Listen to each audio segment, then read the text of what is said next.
So amazing. Everyone, please welcome to the show, Ty Smith. What is really up with you? I'm Ty Smith, Modern Renaissance Man. Welcome to my channel, Modern Renaissance Man. If you are someone that's been subscribed to my channel for a long time, double check to make sure that you are. But if you are fairly new to the channel, get an idea of what this channel is about. What do? Go to my channel, click on playlist. All these different things I do on this channel. See all these different thumbnails? Those are all different categories of things that I do on this channel, from comedy to cooking to DIY when it comes to fixing cars. There's a lot of things I do on this channel. So check the channel out in its entirety before you subscribe. I'm pretty sure you'll find something on here that you like. All right, good people. Hopefully you guys are all doing well out there. Hopefully everybody is doing good. You guys are all in good health and all that great stuff. First of all, let me just do something real quick and make sure that everybody that's listening right now, I want to make sure that y'all can all hear me. If y'all can hear me and if this mic sound good, it doesn't sound real airy or anything like that, let me know in the comment section if you don't mind, all right? So I'll be waiting on somebody to respond to that, okay? Let's hear it.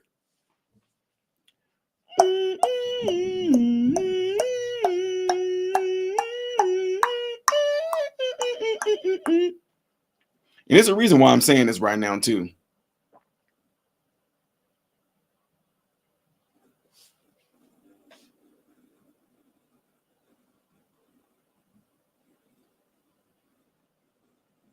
Joe Sereno says he's finally here on time.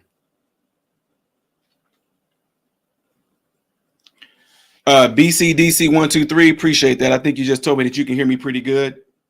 Okay, I'm just making sure, guys, because I know that whenever I hit on subjects like what we're getting ready to talk about right now, there's always this weird thing that happens where there's like this crazy, strange delay.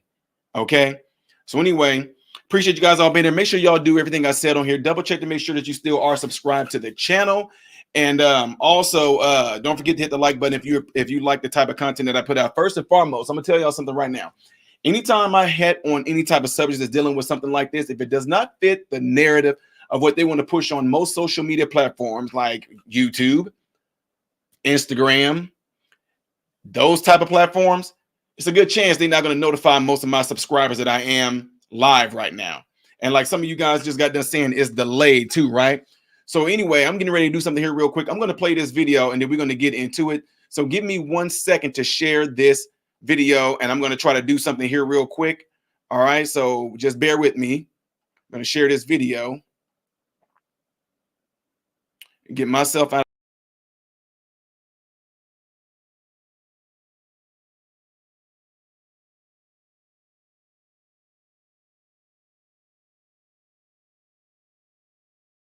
My name is Jasmine Jordan, and I'm blessed to have the opportunity to speak with you all today. I was raised in the church and homeschooled from preschool through 5th grade. Both of these were crucial in shaping my early upbringing and my worldview. They gave me the strong foundation of moral beliefs and values that the Constitution was founded on. Lessons like iron sharpens iron, be a leader, not a follower, and so help me God are ingrained into every aspect of my character. As I progressed through the public school environment, this strong moral compass guided me throughout my journey, and I carried it with me to college. In spring 2022, I joined Iowa Young Americans for Freedom when I discovered that this organization aligned with the Christian conservative values instilled in me by my church and family. The more involved I became in the club, the more I discovered that the playing field for freedom of speech on college campuses was not equalized. The first time I noticed this was when Iowa YAF hosted Kellyanne Conway as a speaker. In response, I was doxxed in a group chat of over 800 students and was falsely labeled as a Nazi, a token, a white supremacist, and a bigot. Some individuals even expressed that I made them uncomfortable and feared that I might commit a hate crime against them simply because I'm Black and hold conservative principles. These students believe that if you are conservative, you are hateful, support oppression, and only want to benefit straight white men, even though such beliefs are untrue. When we hosted Lieutenant Colonel Allen West speak on campus last year, he spoke on the topic of debunking diversity, equity, and inclusion and proved that America is not racist. We used chalk advertisements to promote the lecture, which is something many colleges do, to effectively let students know about upcoming events. Immediately, our chalk was altered, which is a violation of school policy. New messages were put in place saying that Allen West is racist and that racism is prevalent in schools, thus critical race theory should be supported. At Allen West's lecture, a protester stood in the back holding a sign that read, "Stop the alt-right, punch your local Nazi today." This is blatant irony. Conservatives are slandered by students and faculty as harmful, yet here's an obvious example of someone openly delivering a violent threat and facing no repercussions. The entitlement continues.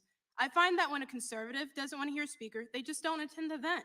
But when a leftist doesn't want to hear a speaker, they do everything they can to shut the lecture down. Our club recently hosted Matt Walsh.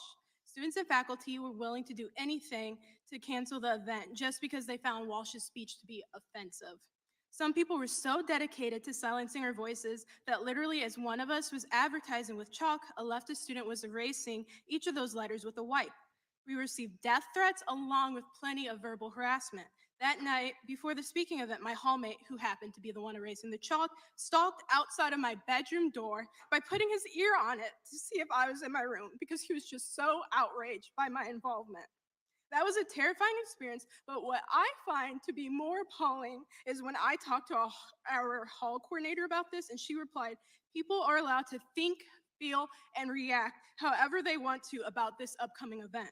At the event, someone threw 20,000 marbles on the floor to prevent people from entering the venue. Attendees were spat on. Outside, a popular pep band well known to our school played loud music to try and drown out the speaker's message. I share these occurrences with you all to show that despite repeatedly meeting with the university administration, the rules are continually permitted to be broken by left-leaning students. They are in fact coddled by our school. The university expresses affirmations and puts together support, solidarity, and celebration spaces. These individuals act out against conservatives without care or consequence and are empowered to act this way because of the lack of action by the administration and university leaders. Conservative organizations do not get the same resources that these other organizations receive. Conservatives often have to hide who they are and what they believe in so that they do not lose relationships or receive a lower grade or face constant doxing, harassment, intimidation, or threats. I went to college with the expectation that I would hear different points of view because I thought it would be a place where young people could come together, disagree, and still be friendly and courteous to one another. However, after 2 years, I've realized that this is not the case at all, and that students who hold opposing views are often subjected to frequent violent threats and other forms of harassment with no accountability. Our founding fathers guaranteed every U.S. citizen the right to free speech in the Constitution. It is an important resource for all Americans, not just a small percentage of them, particularly if they hold different views and ideas than those of others. To ensure that peaceful continuation of the nation, we must all come together and understand that differing opinions and expressing them, we should nevertheless show respect for one another and refrain from causing each other bodily, mental, or emotional harm. Thank you for your time.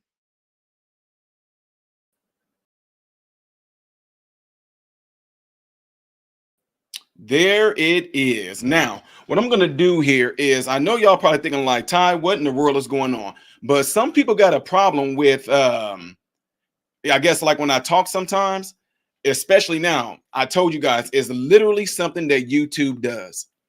I can bring myself back on the camera, but the thing is my words are going to come out and then you guys are going to end up seeing my lips moving like it's delayed. Okay. So now here's the deal. If you want me to actually just cam back up, I'll come back on the camera. But if it's going to bother you that my lips are not matching up with my words, then please say so. If you guys want me to come back on camera, I will gladly come back on camera. Just tell me in the comment section, come back on camera. Okay. Just let me know, because I definitely want to get into this, because this actually is a, it pisses me off, of course, but it also is a little personal to me. Yeah, you heard me. It's personal because I know this girl. I know her mother. I know her father, and I know her sister. I know them well. So you guys let me know what y'all want me to do. If it's delayed really bad and you rather have me talk like this, let me know. It will be the first time in the history of my channel that this is going on like this. But yeah, let me know, y'all. Y'all just let me know if y'all rather see me. But this is a crazy huge delay, and it's definitely something that YouTube does all the time when I'm hitting on something like this. Okay, let me know. Mama Don, hey sister, hopefully you get ready to come back in here. Hopefully you can come on. Okay. Oh, we know what's YouTube doing. All right, I'll cam back up for y'all. All right. Okay, so here we go. Let's get back on into it. So you guys just got done hearing everything that Miss Jasmine just got done saying. Now, I got this story from her months ago because I know her and her family. I've met them. I've talked with them. I talk back and forth with her. She lets me know different things that are going on. And no, I'm not going to show you guys something here. I can show you the text of me of letting her know that I'm going to be doing this tonight. But ladies and gentlemen, if you don't see the full crazy all out hypocrisy in this, then you are just choosing not to see it. Okay. So with that being said, let me see if I can bring this up to you guys so where y'all can see it in a different way, where we're going to go through this. You guys just got done hearing Miss Jasmine testifying, right? And now what we're going to do, I'm going to go through this portion and I'm going to read some of it. Okay. So here it is right there. Splat out. Come on. There it is. Okay. Now, Black conservative student testifies on harassment at Iowa campus, says college is empowering leftist threats. Iowa Young Americans for Freedom Chairman Jasmine Jordan testifies before the House Judiciary hearing on freedom of speech on college campuses. A self-identified Black conservative student at University of Iowa grew emotional Wednesday while testifying before Congress about the harassment she'd experienced on campus, arguing college administrators are coddling and even empowering threats made by leftist demonstrators.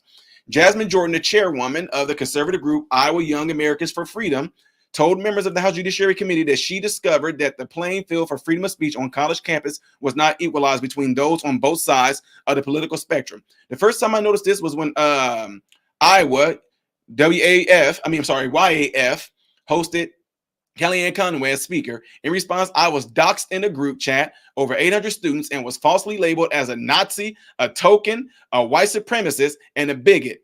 Jordan said, growing visibly emotional, some individuals even expressed that I made them uncomfortable and feared that I might commit a hate crime against them simply because I'm Black and hold conservative principles. These students believe that if you are conservative, you are hateful, support oppression, and want to benefit straight white men, even though such beliefs are untrue. The hearing billed as to discuss freedom of speech on college campuses, also centered around the rise of anti-Semitic incidents at major American universities amid the Israel-Hamas war. After anti-Israel demonstrators disrupted the hearing, crying for the ceasefire in Gaza and accusing the Jewish state of genocide, and party the Palestinians rep, Darrell Issa, Rap California, warned that the demonstrators were unwittingly playing into the hands of Iran and called for investigations into who might be funding the unrest at the American institutions. Jordan, who said she was homeschooled until the 5th grade and raised to appreciate American principles, also detailed how her YAF chapter organized to have Lieutenant Colonel Allen West. Yes, Allen West. I love Allen West. Met Allen West, had a conversation with them. We shared the same stage at a speaking event I went to with them. And he literally watches my channel. He loves my content. And he literally was telling me, please don't stop what you're doing, young man. He said, it's individuals like you who has tenacity, the gall, and also the boldness to speak with such authority that you don't care about what people feel about you. He literally told me that this is what Mr. Allen West told me. Some folks might be like, dude, you know, blah, blah, blah. I will be able to go and bring the picture out and show you that me and Allen West shared the same stage and all that. If you want to see that, for some folks that don't believe it, it don't matter anyway. Anywho, this is about Miss Jasmine, by the way. So anyway, now this says with West, she online promotion in the event was altered against school policy, with messaging claiming racism is prevalent in schools and critical race theory should be supported. While West did speak on campus on the topic of debunking diversity, equity, inclusion, and proving that America is not racist, Jordan recalled how a protester stood in the back of the event space holding up a sign that read, "Stop the alt-right, punch your local Nazi." So pretty much y'all just heard the video what Jasmine even said about this, how she is the one that's considered to be a darn threat, right? She's considered to be a threat. All the while, somebody can hold up a sign and pretty much literally in their words are showing that they are being the ones that are being threatful. They are the ones that are saying punch, punch. Now, again, y'all, I'm just telling y'all straight up. I would have a really, really hard time with this. I would have a really, really hard time with this. If Jasmine is watching, I personally told her, and I told her mom and her dad them, I would have a hard time with this. Because she literally said somebody showed up to her dorm and put their ear on the door. She was able to see them through the people. They put their ear on her door. And she felt threatened, which who wouldn't? But then to turn around and the people that she's supposed to go to and trust in to have her back and have her interest at best, they literally just pretty much blew her off. Just pretty much blew it off. Why? Because she doesn't fit the narrative. She doesn't fit on the right side of what they want her to do. How dare this Black woman have her own brain, have her own mind, who grew up to be about God, country, and family? How dare she go and complain about threats to her? No, you're the threat. Why? Because she is not acting like the typical, stereotypical Black woman.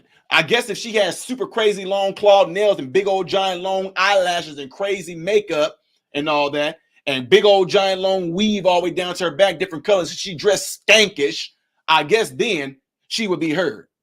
Now, my question to this is this. Where is all the Black Lives Matter, huh? Where they at? Where they at, huh? Where are they? Where are the NAACP people?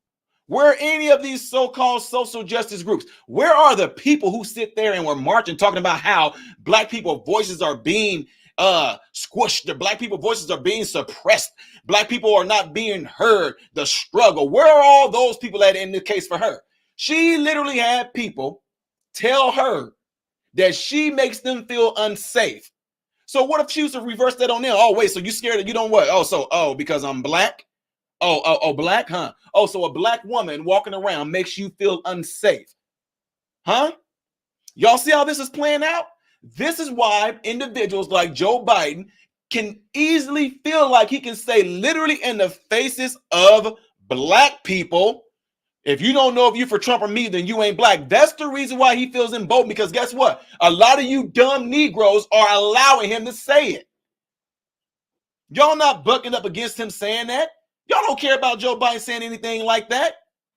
Y'all are all along with. Matter of fact, y'all don't even like how this young woman is right here.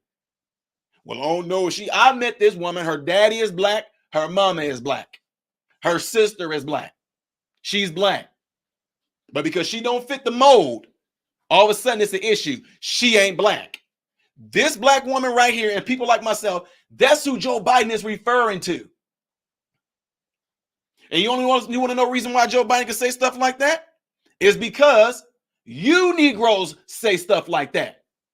If you got a bunch of black people who are one-track mind, who are constantly being bamboozled and tricked and deceived into only having one way of thinking, and that's vote Democrat, Democrat, Democrat, no matter what. We don't want to hear Democrat, Democrat, Democrat. We don't, Democrat, Democrat. If these same black people of the black community can sit there and literally say to people like Jasmine and her family and people like me, my family, that we're not black, that we lost our black card, that we coons, that we bootlickers, that we Uncle Toms and Auntie Toms, I don't know what they would call the women, but y'all get my point. If we can have black people that can literally say things like that to us, then they literally embolden white people who think just like them to say, you ain't black. These same white people who will sit there and talk about diversity, equity, inclusion, and all the things that's going on with black people, all the atrocities, the oppression, they're silencing them. Their voices can't be heard. No, she literally cannot go certain places on her campus without feeling threatened, but nobody got nothing to say about that. But LeBron James can sit there and defend a goddamn on person who was a criminal. Y'all can defend a goddamn on criminal. Oh, why is that? Oh, because that fits the mold of what we think of you Negroes. Black people ain't smart. Black people are not thinkers. Black people don't have their own minds. And if they do, you better damn them. If a black person comes out thinking, you better damn them. You better actually bamboo. You better go ahead and crush it. Crush their voices. Go and get, we don't need no Negroes thinking. We don't need to see no positive black people that got intelligent minds like Jasmine. We don't need to see that, right? But if she was twerking, if she had on big old giant peacock long eyelashes, if she was showing her butt and everything like that, and talking like that, and talking like that to my, I be on campus talking about my butt, I be on campus twerking for them, I'm twerking for the Democrat, I'm twerking for the voting, no butt. If she was doing all that, oh, she cool. Why? Because that's exactly what they think of you. That's all you good for in these people's eyes, Negroes. Y'all not even seeing this. That's all we're good for, right? You can't be no Candace Owens. You can't be no Jasmine. You can't be like Lisa Holder, who's an Illinois Supreme Court justice who I shared the stage with too and was able to get an interview from her. You can't be people like that. You got to have Red, Cardi B, Nicki Minaj. Those the heroes. That's who you Negroes only want. Let that happen to somebody like Cardi B on the stage. Let Cardi B or Nicki Minaj or any of them go to a college campus or something like that and speak. You see what happened to Nicki Minaj when she was talking. You see what happened with Nicki Minaj when she got this right here. What did the industry do? Wait, now you can't go thinking for yourself now. What did they do to Wendy Williams, a black woman too, right? When Wendy Williams said, "I'm not getting a clot shot," what did they do to her? Same exact thing. Wait a minute now, Negro. Don't you go thinking. Don't you know? Get back in the pocket of being who we are. Be the long eyelashes, long weave down to your back, all kind of makeup on there, showing cleavage. No, be that, because that's all you're good for. This is what they do. But you get somebody like Jasmine, who goes to college, open-minded, who absolutely 100% is saying she's open to different ideas. But the fact that she is thinking critically, the fact that she got a family that supports her and they're all about God, trust me, I know, they're all about God, carry on male and female traditional roles. Oh, hold on. Whoop, whoop, whoop, whoop. Time out. Time out. We don't need you Negroes free thinking now. Don't Negroes get back in place. Get back in your place, Negroes. But at the same time, we can't even go out without worried about being lynched. We can't even leave our house without being scared of the white man. But at this Iowa school, who I guarantee you that Iowa is owned, this college is owned by white people. I guarantee you that I'm just throwing it out there. I guarantee you a huge overwhelming number of the professors and everybody there are white. I guarantee you that most probably the administrators, the dean, I guarantee you they are white. And they're all about diversity, equity, inclusion. But when it comes to this black girl who's being harassed, oh, you don't count, honey, because you're not really black. Joe Biden said so. You don't fit the mold. No, I know you may think you're black, but you're not black, honey. No, look how good your hair is. Your hair is questionable there, Jasmine. We don't know. And by the way, that is her real hair, y'all. That's her real hair. So, I don't know, Jasmine. You kind of look like you could be this, or you could be. The girl's black. But look all the avenues and different things they got to try to bring up to make it feel like she don't fit it, because want to know why? It's a smack in your faces, black folks. They would try to come up with all these different concepts, and I'm just telling you some things she's personally told me. This is what they say about her to make it seem like she don't qualify for being a black woman. Her hair is too long and too good. And she looked like she could be something else, but not black. She looked like she could be Indian. She looked like she can be from the Middle East. It all depends on what she might be wearing. They say we don't know what this is things that they try to come up with to completely debunk you from being what you are. They have to find some reason or some excuse to completely discredit you from being who you are. That's why, again, y'all gonna keep on hearing, I do not care. That's why Joe Biden can say, if you don't know that you're for me or Trump, then you ain't black. What? Oh, well, that's not what he means. That ain't what he means, Ty. That's not what Joe Biden means. I mean, dude, are you serious? In other words, if you don't know if you're for me or Trump, then you ain't black. Because you ain't thinking and acting like I expect you dumb niggas to act. Let's keep it real. I told y'all I'm different. I'm not like everybody else that y'all see in some of these spaces, right? I'm going to tell it to you straight up true, straight up raw. That's the ideology that comes, and y'all don't even see it that way because you're so bamboozled. As long as it keeps giving us stuff, we don't care. But you know that coon Ty, and you know that coon Jasmine, her whole family, they coons. They think they better than the rest of us blacks because they get to leave the plantation. I never leave master. He feeds me. Master clothes me. Oh, yes, he does. Master gives me a whole shekel amount of pork beans. Good pork and beans, too. Master gives me food. Master gives me a nice little hut to stay in. Master allows me to see my children. Master allows me to stay with my wife. And guess what? Also, one of my children is a little bit more complected. He's a little bit more letter complected than me. I got children working in Master house. Oh, no, I know words about it. I stays out here in the field. I's too dark, but Master still is good to me. He gives me food stamps.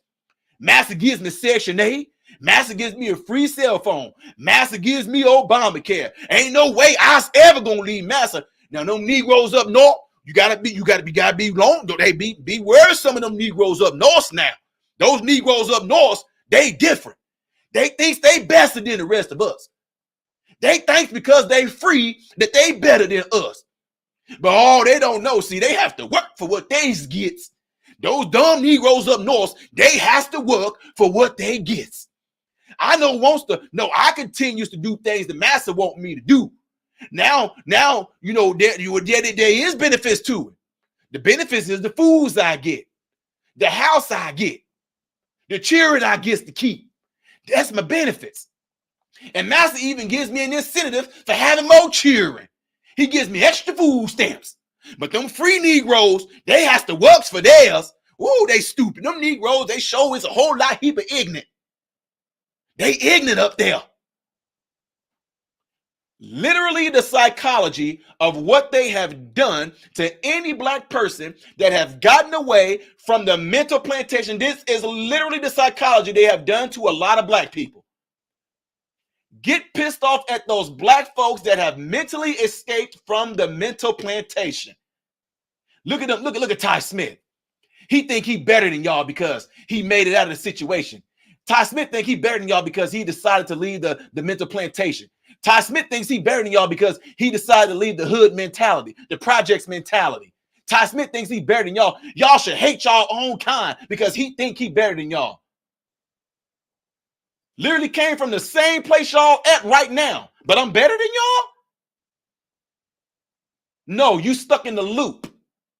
See, I told you I'm different. You will not, and it has not happened. Every place I went and spoke to, I give it to them just like this.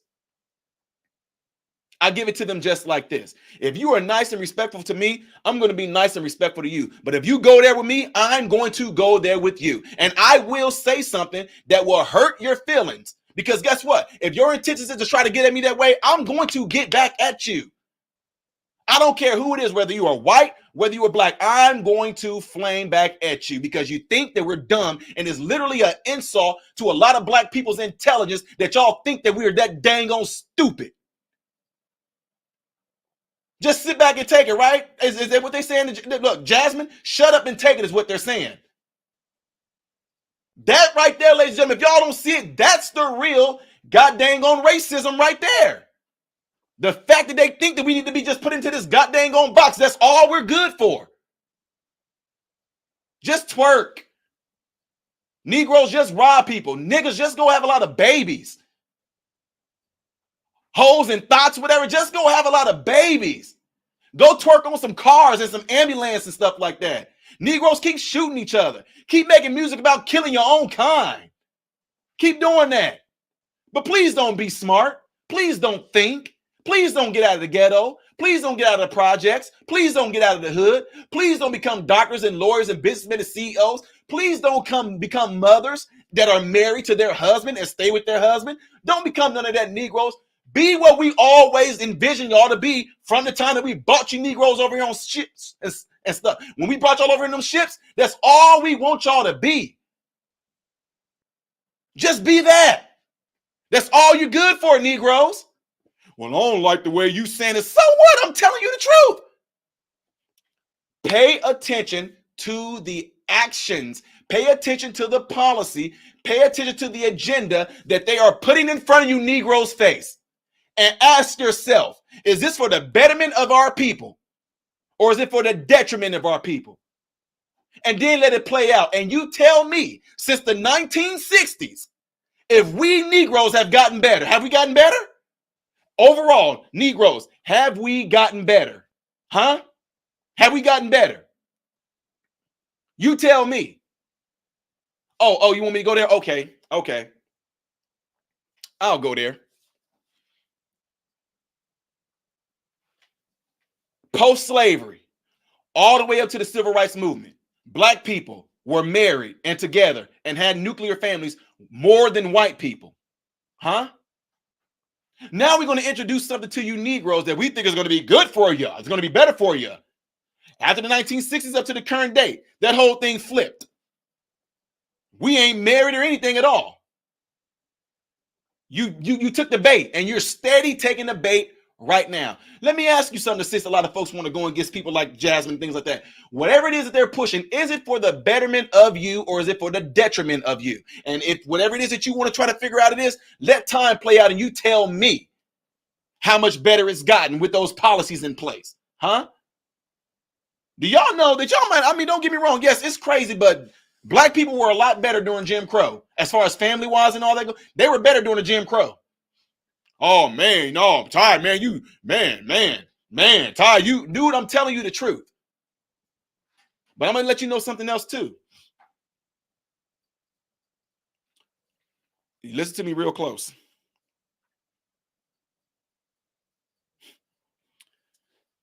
For you Negroes that want to stay on the plantation, it's not you that I'm coming for. For you Negroes who want to stay on the mental plantation, This message is not for you. For you Negroes who just want to sit back and talk about all this, we were kings and they took from us, and black people like Ty, black people like Jasmine, they ain't a part of us. You're darn right I'm not. And I'm proud to not be.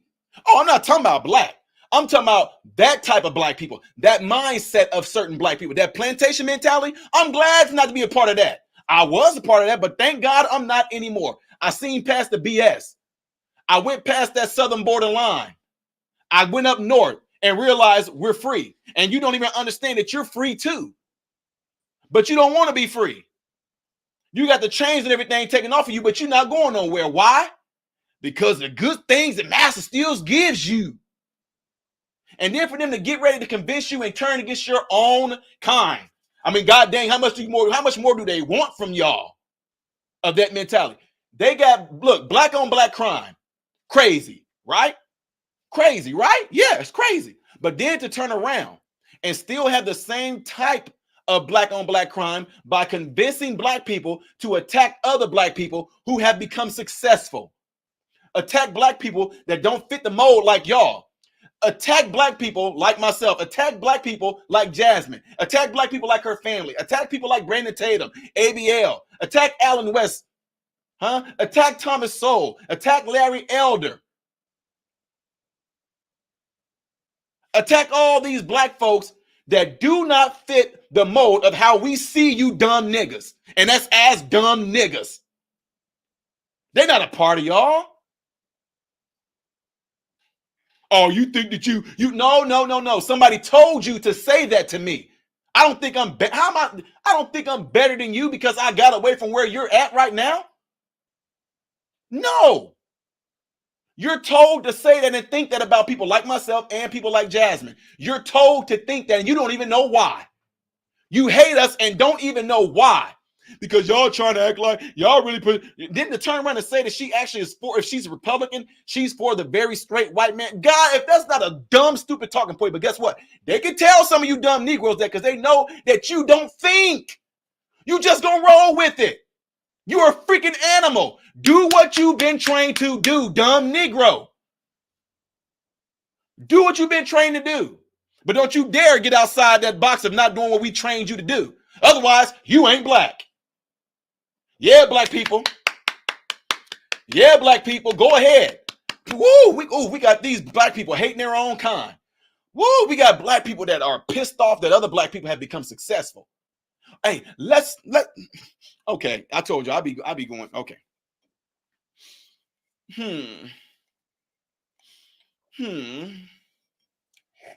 How's it going with convincing the niggers to hate their own kind? Give them booty shaking music, give them twerking, and also because the niggers, they do not care about their own culture. Let's continue to push, booty shaking and thug music. Let's continue to push them killing their own. Oh, they don't care. They don't care. Push music that says, if a nigger looks at me the wrong way, I will shoot him. Push things in there saying, my coochie is pink and my booty hole is brown. Do things like that. Convince the women that all the other young women like to go out in public amongst very normal citizens and say, I'm going to be eating a man's butthole. Do things like that. That's what the black Negroes like. Give them that. Give the Negroes that. Oh, what? What is that? Who? Jasmine? Who is she? Why is she doing this? Why is she thinking? We don't want this Negro to think. Who is she? Are there any other black niggas on campus at Iowa who we can have go against her? We want to get the niggas to go against her first and make sure those niggas have white friends that will go against her too. That way they won't feel like they're being racist towards her. Yes, it's very easy. It's quite easy because the niggas don't think. We don't want them to think. Excuse me? No, we want Jasmine to get in line with the rest of the niggas at the college and think like they do. What is she getting her degree in? Not African studies? She's not getting her degree in just communications, is she? What? She's thinking? Why is that? What professors did she have? Who told her to go to college and start thinking? That's not what we send these niggas to college for. That's not why we have free education for the niggas. We don't send them to college to think. No, we send them to college to be what we want them to be. Slaves, like we've always had them be. Yes, we're going to pay for their college so long as they get their degree in the avenues that we want them to get their degrees in. We want the niggas to be nigga haters of their own kind. Yes. That's what we want. Yeah, don't worry about it. What she's been threatened, it doesn't matter. She doesn't fit the mold. We only want them to have some news on criminals. It would make sure that there's no. We don't want the righteous and upstanding Christian women to have protection. We want the ratchet whores. You know, in the streets they call them 304s. Yeah, they call them 304s. Yeah, that's 304s means hoes. If you really, yeah, it means hoes. How's the music going? How's the music going? Is there more killing? Is there more having children? Is there more things that are related to shooting each other? No. Well, no, we don't want them to be a part of the industry.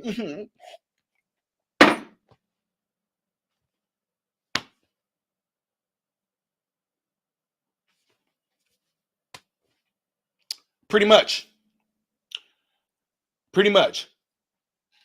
But guess what? Here's the thing. You're going to have people, bro, you don't even know what you're talking about. You know why you would tell me that I don't know what I'm talking about? Because you're not up north to look back down to see what's going on. You only see your world. And the world that you see through your perception and your lens is the world that they're going to keep on projecting to you. It's the world they're going to keep on selling to you. And that's why, as a whole or as a people, we have not made no advancements. All this crazy stuff folks want to push out, all they want to do is keep you talking about what we was or what we did and what we built. And we were kings and we were queens and we had the most inventions and we the smartest people on the planet. And you know what? Talking about all that is going to get you where? What is it doing for you? You doing all that talking, we was kings, man. These white folks, they did this, we did that. What is it doing for you right now, Negro? It's just talking. For the next, I don't know how many years you're going to live your life, if you don't make any advancements to make yourself better, Negro, all you're going to sit there and do is keep on talking about what we was and what we did and what we created and what we invented and what we made and what we saw and how we this and how we that and how. That's all you're going to be doing for the rest of your life is talking about it. What's the point of talking about it if you're not going to do something about it? What's going to happen? What good is it going to do? Make somebody else sit back. Yeah, man. That's crazy, man. Yeah, we was kings, man. Yeah, man. We built all this stuff in America, man. Yeah, man. Yeah. Yeah, man. Yeah, we did do all what and then what? See, this is what people get pissed off me about, because I'm like, and then what? And then what? Now what? So now that you know all this so-called knowledge about us being kings and us being queens, now that you have all this knowledge about us, we invented everything. Now you have all this knowledge about us, we built America. Now what you gonna do with it? They should give it back to us. They should give us reparations. We deserve reparations. You ain't getting it. Now that you know that you're not getting reparations, what are you going to do? Well, I can't do nothing. Why can't you do anything? Because, man, it's systemic racism, man. Bro, if you really believe there was systemic racism, why are you going to get your food from most likely owned grocery store that's owned by a white man? Why are you able to go in there and buy what you want to? Why is it that since there's systemic racism, that this same system is allowing you to have free Medicaid, to get Medicare for yourself and your kids? It's giving you free food. It's giving you WIC. is giving you Section 8 housing, but the system is against you. No, it ain't all like that though, man. See what I'm saying? Because one time I wanted to try to get a job, and I know they didn't hire me because of the fact that I'm black. That's what we rolling with. That's what we rolling with. No, man. See, because one time you tried, and that was it. You stopped after one time. That's it. This is what I'm saying. This is the stuff that you deal with. This is how deeply enrooted on a whole psychological level of things that you're dealing with when it comes to Negroes and black folk. Look, y'all, be pissed off. I'm telling you the experiences that I've been going through and having for an amount of years. And the thing is, just like this, and I'm going to encourage her fully. She know I have her back. Jasmine, you know I have your back. You and your family, lovely people. Her little sister has her own little business. Don't worry about what it is. But yeah, she has her own little business. My wife purchased some stuff from her. But wait a minute. Her little sister has her own business where her little sister creates her own things and sells her own things. But her little sister can't sell nothing because the white man won't let her. Her little sister can't do nothing like that, man, because systemic racism said, you better not try to sell another little Negro, little niglet. Completely bamboozled. You should know that something is wrong, that where somebody can hit you on such a high psychological level that you are scared to make any moves. And that's why I'm so glad. Jasmine, that's bravery right there. Going on a college campus where you know you're not accepted. Does that sound like the 1950s and 60s to y'all? Hold on. Wait, does that sound familiar? Wait, a black girl goes to school, and while she's in school, she's being yelled at by white liberals. Does that sound familiar to y'all? Matter of fact, it would have been so cool to have a video of Jasmine walking on Iowa campus and having these white people yelling at her. And all we have to do is take a picture of it, right? Take a picture of it and put it in black and white. And somebody would swear it was from the 1950s, 60s. But oh, wait a minute, it's different now, right? Huh? Because you got black people doing the same thing. Black people hating on her too. Let this happen to where any black person go around and a white person say, we feel threatened. Let somebody say that about me. I feel threatened because I'm a black man. Because I'm a black man, you feel threatened by me. These dumb college campus kids, they are being trained to be nothing more than some fake virtue signaling. I need attention, crybaby, sissified, boo, boo, boo, boo, boo, entitled little brats is all y'all are. No, we're not. We're going to yell at you. We're going to shut up and do something with your life, white or black. Because you know what? When it's all over and said and done, one thing is not going to stop you dumb college students. Look, not all college students. I'm talking about the ones who are going along with your college rhetoric. Guess what's going to happen when you graduate with your degree in arts or your degree in communication or your degree in activism? Guess what's going to happen? Your college is not going to be there to back you up in trying to find a job. Your college is not going to be there with you as time goes on, which is never going to stop. College is not going to be there to back you up in paying your bills, is it? But they sure will encourage y'all to go along with this agenda right now. It's a setup for you dumb college students to fail. Why is it that people that are like Jasmine, why is it that people who know what the opportunities America have, why is it that when they take advantage of it, they do better? It's not hard. It's not hard. Why do you think they do better? It's because they're not going along with this dumb thing. College students, some of y'all may watch this video, you may disagree with me all day long, but I'm telling you right now, you are being set up to fail if you go along with this rhetoric. If you feel like, oh, because that's all it is, it's all games. You feel like you're a part of something special. You feel like you're a part of something big. You feel like, oh, everybody around me, we're all together, and these people like me. No, they don't like you. They just like the momentum that's going on right now on these college campuses. Because guess what? When you all become adults and y'all go your own separate ways, there's not going to be a group anymore. Time is never going to stop for any of us. You're going to get older. You're going to find yourself sitting around, looking around, trying to figure out, what am I going to do as a job? What am I going to do? What do I have? Hey, but at least my hair is blue or green or purple, orange, pink.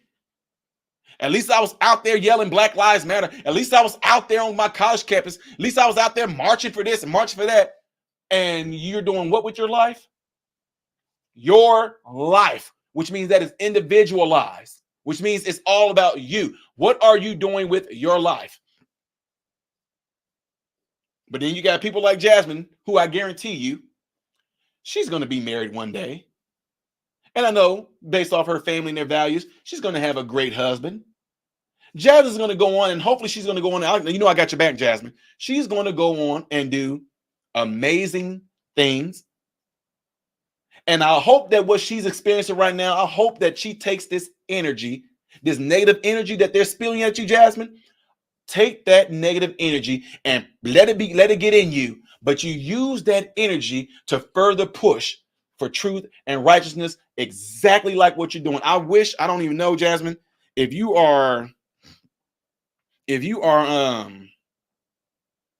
me check here. If you are on a computer, Jasmine, I will send you the link and have you cam up if you're able to. Let me see here. I'm checking with her right now, y'all. Give me a second.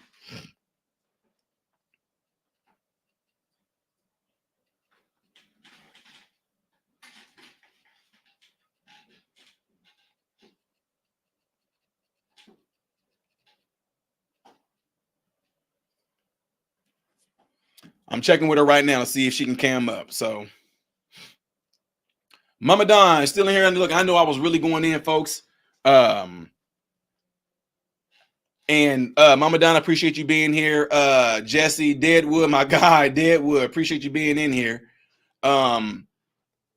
Okay, Jasmine said, she just told me she's watching right now. I don't know who you are in the chat, Jasmine, but I am able. I don't know if you're on a computer or what, but if I'm able to, that's up to you. If Jasmine, I'm telling you the truth. If you are busy, got something going on, you don't even have to give me no excuse. Just if you're unable to come on and cam up, we're good. That's all I need to know.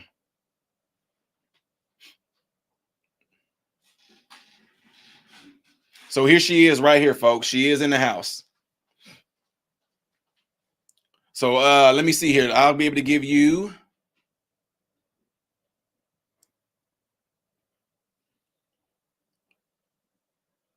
Let me see if I can give you the link.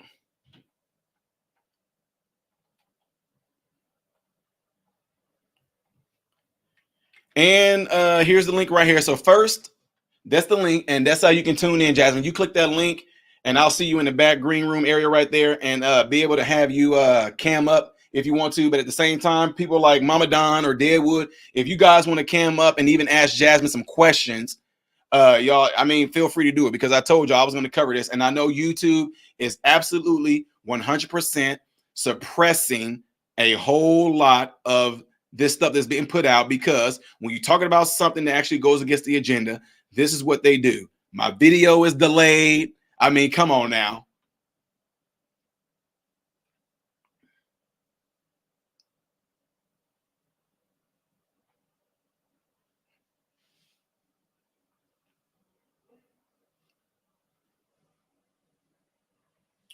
All right, folks, we have her in the background right here. So let me get ready to bring her up. And again, Deadwood, let me see something real quick here. I see you in the back there, Jasmine. I'm getting ready to bring you up, sis. Let me get a hold of Mama Don.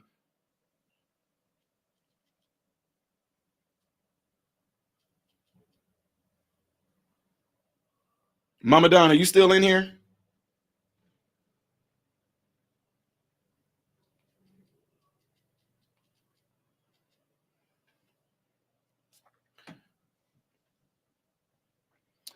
All right, folks, and I'm also going to leave the link that I just posted up here. I'm also going to leave that link. If y'all want to come in here and ask her a question, even if you just want to cam up and just encourage her or whatever like that, that's completely up to you guys. All right. So anyway, without further ado, folks, we're getting ready to bring Jasmine on here right now, who just again testified and gave a really, really, really, really good testimony. And I'm gonna play a little bit of it again right here, and then we're gonna bring her up, y'all. So just bear with me real quick. We're gonna show this again. For some of y'all that may have missed it, I'm gonna show this again. This strong moral compass guided me throughout my journey, and I carried it with me to college. In spring 2022, I joined Iowa Young Americans for Freedom when I discovered that this organization aligned with the Christian conservative values instilled in me by my church and family. The more involved I became in the club, the more I discovered that the playing field for freedom of speech on college campuses was not equalized. The first time I noticed this was when Iowa YAF hosted Kellyanne Conway as a speaker. In response, I was doxxed in a group chat of over 800 students and was falsely labeled as a Nazi, a token, a white supremacist, and a bigot.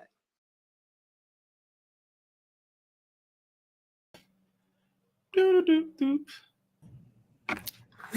Hi, she is. How are you doing, sis? I'm doing good. How are you? I'm always good. I'm glad that you texted me and told me that you were going to be doing that, and I just sat there waiting and waiting and waiting for that video to show. And then here's the crazy thing: Candace Owens, Brandon Tatum, all were like, "Hey, you see what's going on with this girl Jasmine Jordan? She's testifying." I'm like, "Yeah, I know." So I was really like, "Yeah." She texted me and told me. They're like, "She texted you and told you."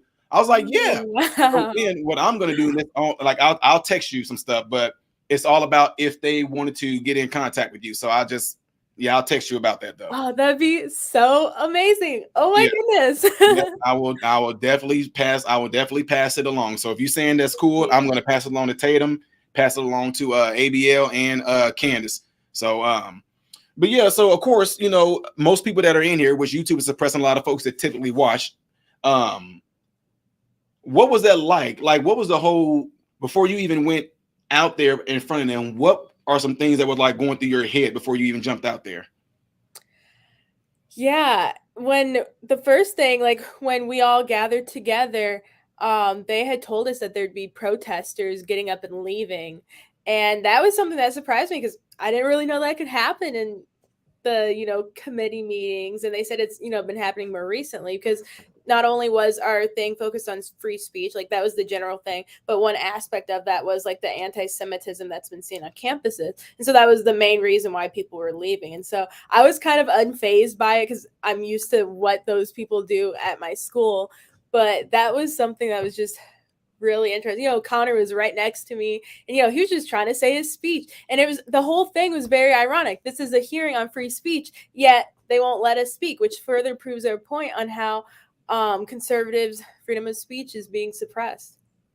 Wow. So, and then even if I'm not mistaken, I think that when it first came up, who were the people that you were testifying in front of? Who were the people that were up there on the stands? Do you recognize any familiar faces or names? Yeah, so it was both Democrats and Republicans from the House Judicial Committee. So the chairman was Jim Jordan. So it was super cool to meet him.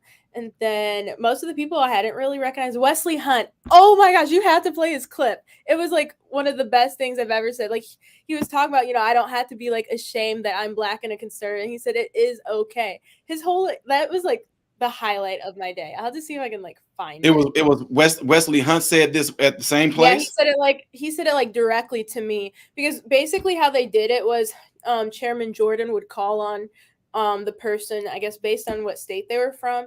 And so when it was Wesley Hunt's turn, like he said either representative or congressman from Texas, and then Wesley Hunt gave his like whole statement, and then I'm not sure if he had any questions for us.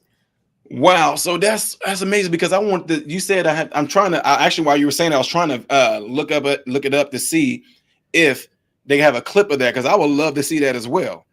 Yeah, And because if there's not a clip of it, you could go to the whole what is it called? The whole pretty much see the whole broadcast of hearing. it. Yeah, and then just like skip to his part. And where was this at? Where did you have to go to do this? I went to Washington, D.C. Like it was like the Rayburn building. So it was like near the Capitol, which is so cool to like actually be that close to it in person. Was that your first time being there? This was my maybe third or fourth time in DC, and this is my first time being like in that area and in those buildings in front of like all those representatives. It's very cool. Now, and okay, so since then, wait, are you back in school? Yes. Yeah. So you've actually been back to school since? Yes. Yeah, the hearing was yesterday, and then I flew back last night. You flew back last night. So did you have class today? Yes, I did. Was anything said? Were you kind of looking like, okay, I'm just anticipating somebody? Yeah, I wasn't sure. Like, I haven't heard anything directly from like any. Well, actually, that's a lie. I've heard stuff mostly on social media, but I haven't like had really anyone come to my face about anything. Because like I just don't know how many people like really knew about the hearing or anything. Because I just had one class that I went to today. Okay. And although, okay, like for example, like what you testified about what happened to you as far as the person coming up to your door. I remember you told me that when I met you and your mom them. You said it was more disheartening when you went to who?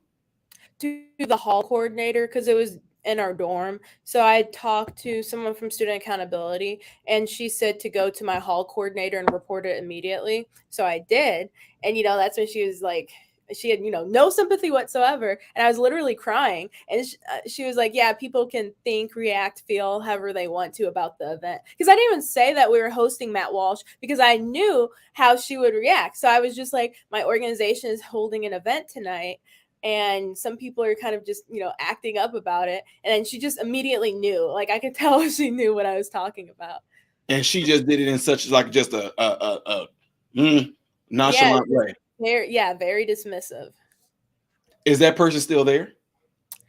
I am not sure. I would most likely, unless she's like just moved on to another job, because that's kind of what happens a lot here, that people just switch around. And ever since then, did you even get like an apology or something from the college at all?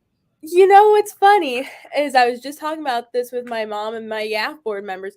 I had been thinking all day, I'm like, wow, I haven't heard anything from the school about my testimony. And I got an email from the Office of Student Accountability, and they said, we have no record of the death threats that you mentioned during your speech yesterday.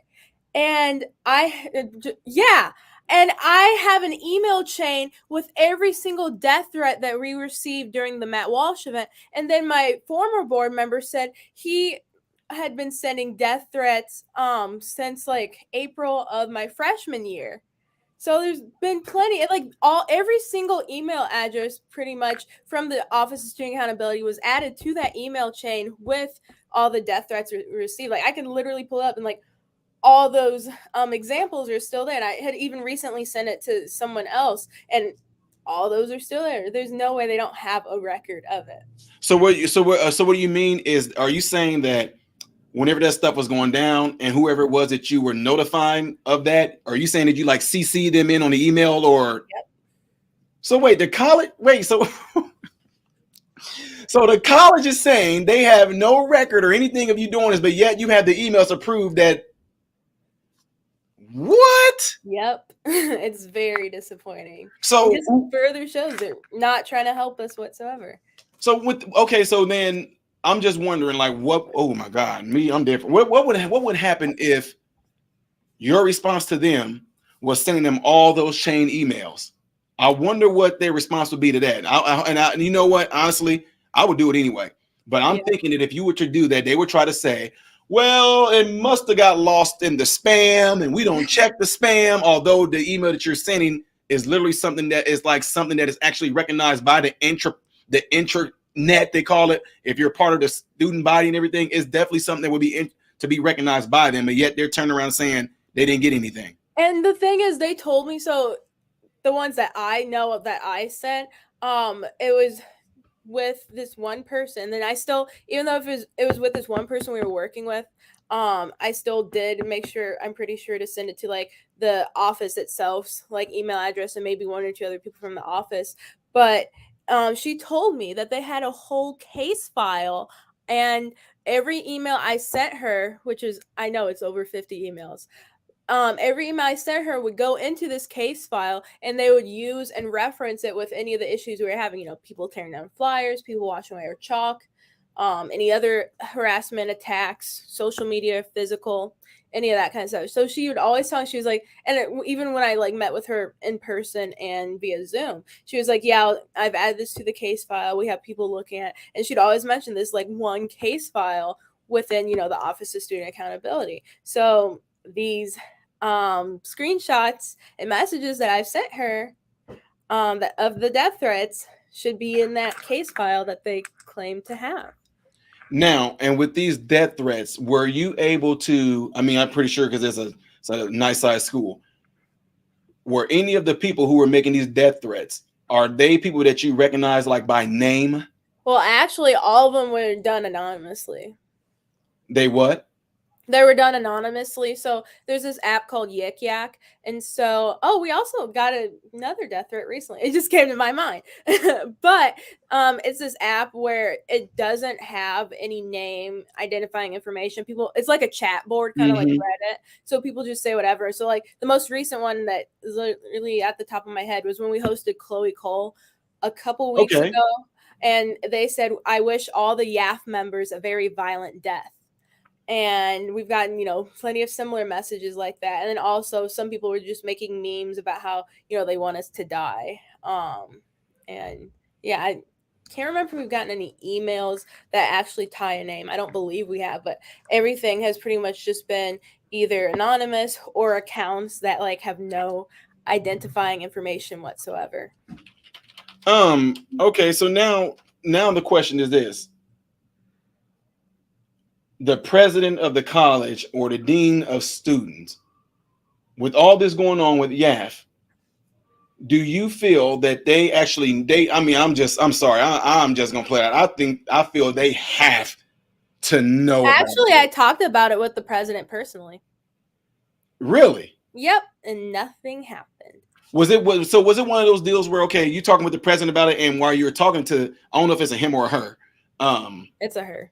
When you were talking to her about it, did she seem at the time to actually express concern while you were telling her, or did she? I'm just being real. Did she have like the political response to it? So I stated, the instance with like the group chat, and then the door, and then several of the other instances within my YAF chapter. And, they didn't really have much of a response. Of course, we were disappointed, whatever. But all I got, because what my aim with this meeting, this was like at the beginning of the school year, I was like, we're having 2 guest speakers, and we went through so much with when we hosted Matt Walsh last semester. It's like, I want this semester to be different. It needs to be better. It's a shame that, again, our flyers are always taken down, chalk washed away, all that kind of stuff. Like, this needs to stop, especially because it violates school policy. It obviously needs to stop. And so I, reiterated to her these instances. I even shared with her some of my like news interviews that I've done. And then she told me, she was like, okay, we'll have this meeting together and you need to come up with solutions, which I felt was kind of weird, because it's like, I'm asking you for help because you have all the power in the university. Why do I have to come up with solutions when it's these problems caused by you all? And so, like I said, shared these experiences. And then the only solution she came up with, all I want is just for an equalized playing field. Like I said, I just want our posters to be up right next to the University Democrats posters. Their posters have been up since early October, never taken down, while ours, for both speakers, and we also have been putting up pro-Israel posters. So all 3 posters taken down for the past 2 or 3 months. And so I just want our stuff to stay up, and then our chalk to stay up. That's all I want. Like, freedom of expression, they can put all whatever they want to put up, but that's not happening.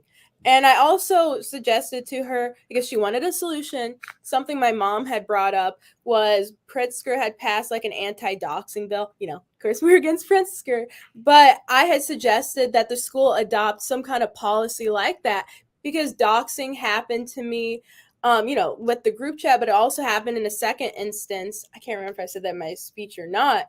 And so they have literally nothing regarding that. And it's such a horrifying and horrible thing to have. Like, it's so bad that some people don't even want to be in YAF or in any conservative groups because they don't want to be doxxed or, any of the other crazy stalking, harassment, or any of that kind of thing. And so the only solution that she came, like, she didn't even really want to listen when I brought up that solution. She had just said that, policy takes too long to work around, and she just sounded very uninterested. And so her one solution was that we should have Democrats and Republicans, liberals and conservatives, like film a video of them together talking and getting along and play that for freshmen during orientation week. That was literally all the only solution, all that came out of the meeting. So I was like, at the end, I was like, okay, what can we do to get our chalk washed away? Like, what can we do to do advertisements? And they try to give us a couple of alternatives. One of those was to get an A-frame sign. It's kind of like an artist easel. So we did that, and our sign got stolen, and then now we can't even have a sign out.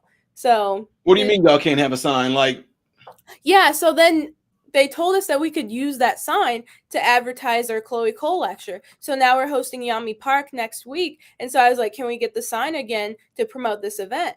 And they said that they realized they aren't allowed to give those signs out to student groups, and sent like a whole email about that. So it's like, okay, what can we do now? what? Yeah. So what? So wait a minute. So a person, she literally told you, although there are things in policy, she or whoever it was, they're telling you that it takes too much to enforce the policy? Yeah, she had just had no interest in working around, creating a new policy or whatever. It's like, you wanted a solution, I give you one, and then you just completely dismiss it, even though it's something that could definitely be done. Because, they try to implement all these other ones, relating to diversity or whatever. And also they give us this free speech training. I'd mentioned it during one of the questions when the representatives asked me. And, it's just something every single person just, you press the button and just go through it and it marks it as done. Because I believe we have to take it to graduate. And so, it's just something no one's interested in. It's not something that, you sit down or are forced to listen to, like, I don't know, being in a lecture or something like that, where, they actually just push leftist ideas and everyone just absorbs it. So it's like, at least have more, freedom of speech, or just something that's more objective instead of just, one-sided stuff that everyone is exposed to. Because we had to do this thing called On Iowa. So you take it, it's a course.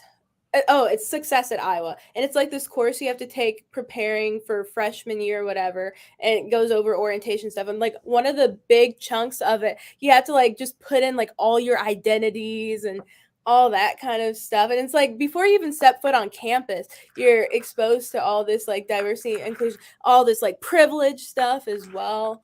And so it's like they give no conservative aspects or sides or encourage people, principles like self-determination, independence, things like that. Man, that I mean, gosh, I can't even imagine. I can imagine being in college right now. It would be really, really bad for the other ones, not me, because I would raise hell like crazy. I'm weird, but so pretty much, would you say that like a lot of, I don't even know, I could even name them off the top of my head, but is there a specific like type of class that these things are coming from, these ideologies? Like, are they teaching these in certain classes, or the teachers they might be a math teacher, but then they might go off on a spill of talking about something politically related, but you can tell that they're coming from a leftist ideology? It's like a mix of both, because like I'm in honors, and it's really frustrating because like I do so much in honors. Literally all my stuff is honors, and so much of it is just diversity stuff. Like every single week it's some different aspect of diversity, whether it's again privilege or like doing your identities and how they impact you going in college, serving in honors, those kinds of things. So it's that, and then I have people that I know whose professors will go on crazy rants and like sociology courses, definitely like reading ones. Like, oh my goodness, one of my professors in one of my like writing courses was like, I can't remember what it was exactly, but she literally was like traumatized by just hearing the name Donald Trump. Like, what? These people like just are so weak minded and so fearful of just even the mention of like a conservative name or idea or anything like that.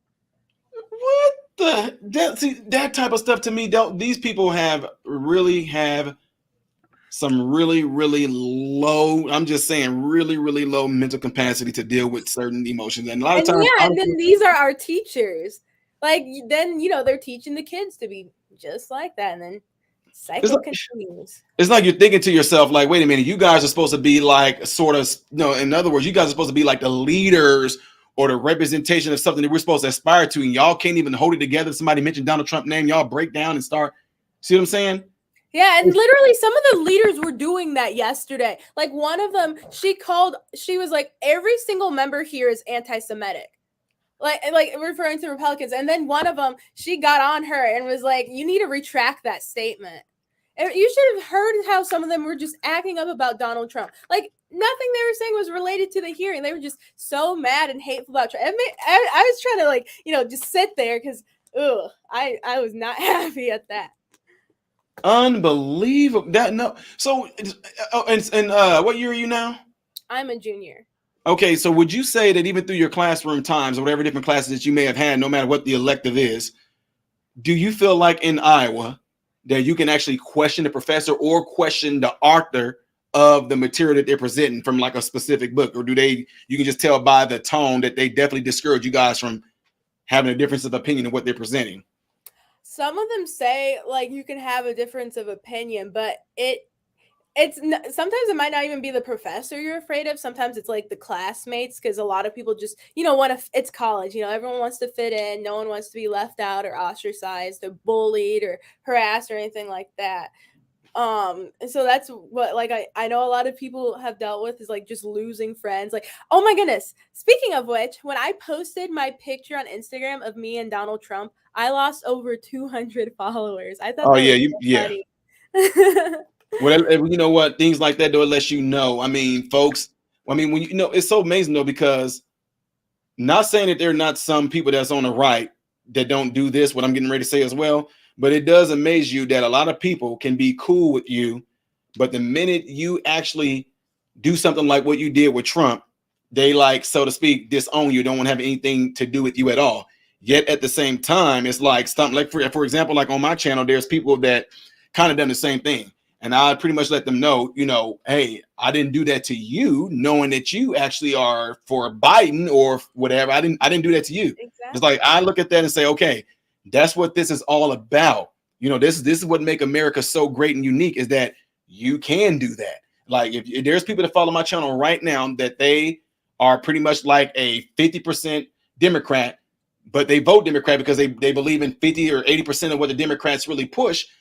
We don't sit there and go, you know what, I'm not your friend no more. You don't you? But at the same time, you do something like, as far as you did, like Trump, and all of a sudden, folks want to completely disown you and don't want to have nothing to do with you. I'm leaving because you, how dare you have a freedom of choice and pick what aligns with your morals and values? How dare you? Yeah, it's just so crazy. Again, we conservatives like pretty much never do that to the other side. If I see my friend post a photo of them with Joe Biden, I either just, scroll past it, or just, it doesn't bother me. I don't get super mad at them about that. I'm like, okay, that's what they're doing. That's what they're doing. Or like, again, with our speakers, you don't see the Democrats or any of the Democratic Socialists or any of the other leftist organizations having to have cops at their events or having protesters at their events blockade the building so that people cannot get in or out or spill 20,000 marbles.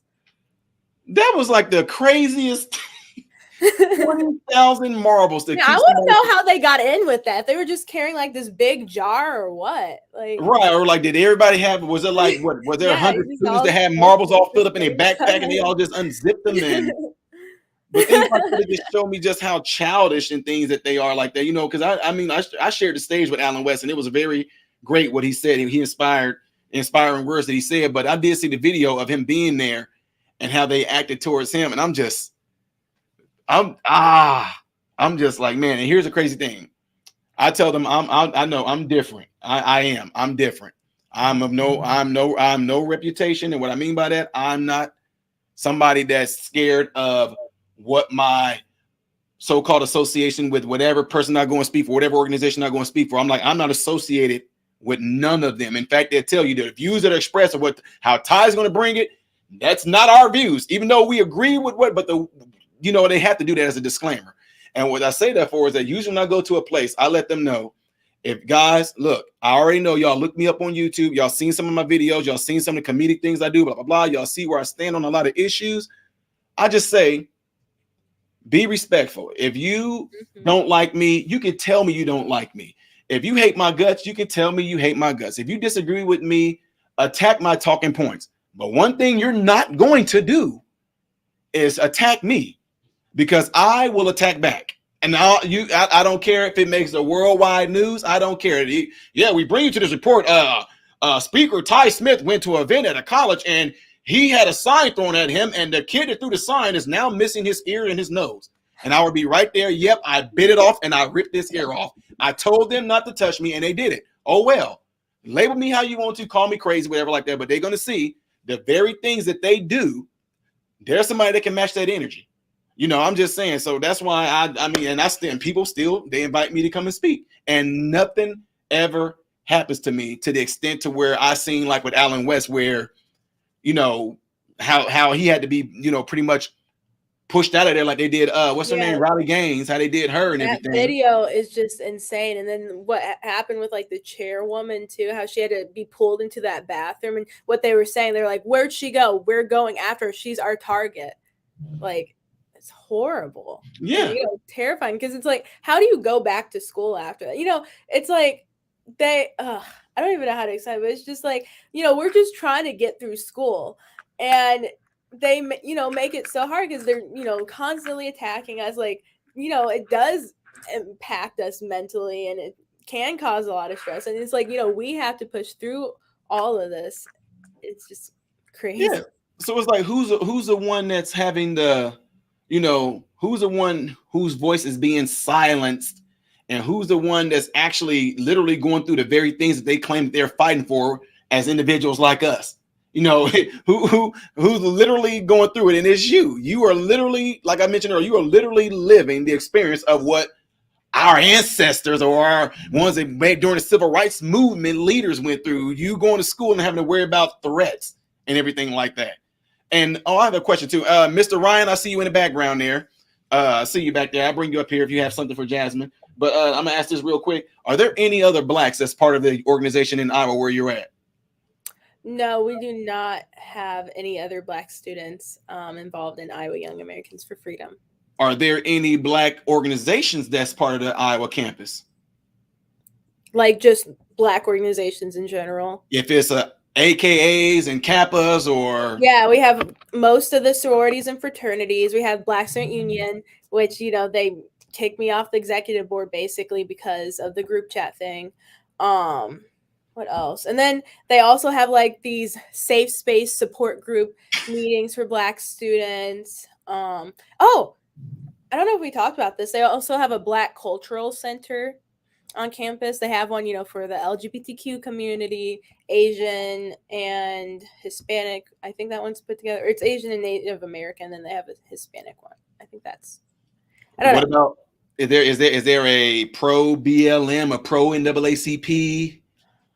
They don't have an NAACP chapter on campus. I don't believe there's a BLM group, but they're I mean, similar to BLM, there is like a Palestinian group organizing. Wow. But, so they're cool with that though. Yep. No one has. And I mean, to me, I'm just saying, based off of the actions of like what you said, of them actually empowering them to do it. This is what I'm saying. When I'm saying is literally showing us, based off of policy, based off of the actions of them, is showing them what they feel about Americans, or even just students such as yourself. If you don't fit in line like they expect you to, it's like, I'm sorry, sis. I know you're Black. I know we're saying that racism is not tolerated. I know we're saying that we need more diversity, equity, inclusion, and critical race theory because you guys are so disenfranchised, y'all so downtrodden, y'all voice need to be heard. But literally, it's happening to a Black woman, and it's like, that's crazy. All right, I'm gonna bring up Ryan. I don't know if he has a question for you or me, but I'm gonna just welcome in here. Ryan, how are you doing? Hi. Hey, I just wanted to call in, and it's the first time I call it into the show. Ty, I really like your show. I think it's great, and Appreciate it. yeah, you know, I just want to say to you, Jasmine, I'm calling in because of you. I think that was really tremendous what you did, and takes a lot of courage. And they don't they probably won't apologize to you. And as far as I'm concerned, you don't need it. You're going to go very far in life. I mean, I have two daughters that recently have done the college experience, and they definitely do some things in college to make you believe certain things. So, but you have great values, and trust God, and you're going to go far. Thank you so So much. I I just really appreciate it.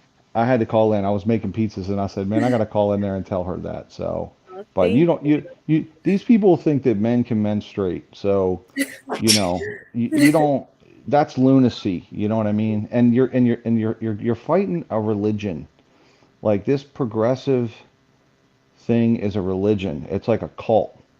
And uh, I mean, it's amazing. Like they're calling, you know, a black woman a white supremacist. Like it's like what that's crazy to me. Mhm. So uh Can I you don't even know. imagine like the fact that it's even, what I mean? Like it's actually like it's almost like you on a huh? You know what I mean? Just like are y'all hearing?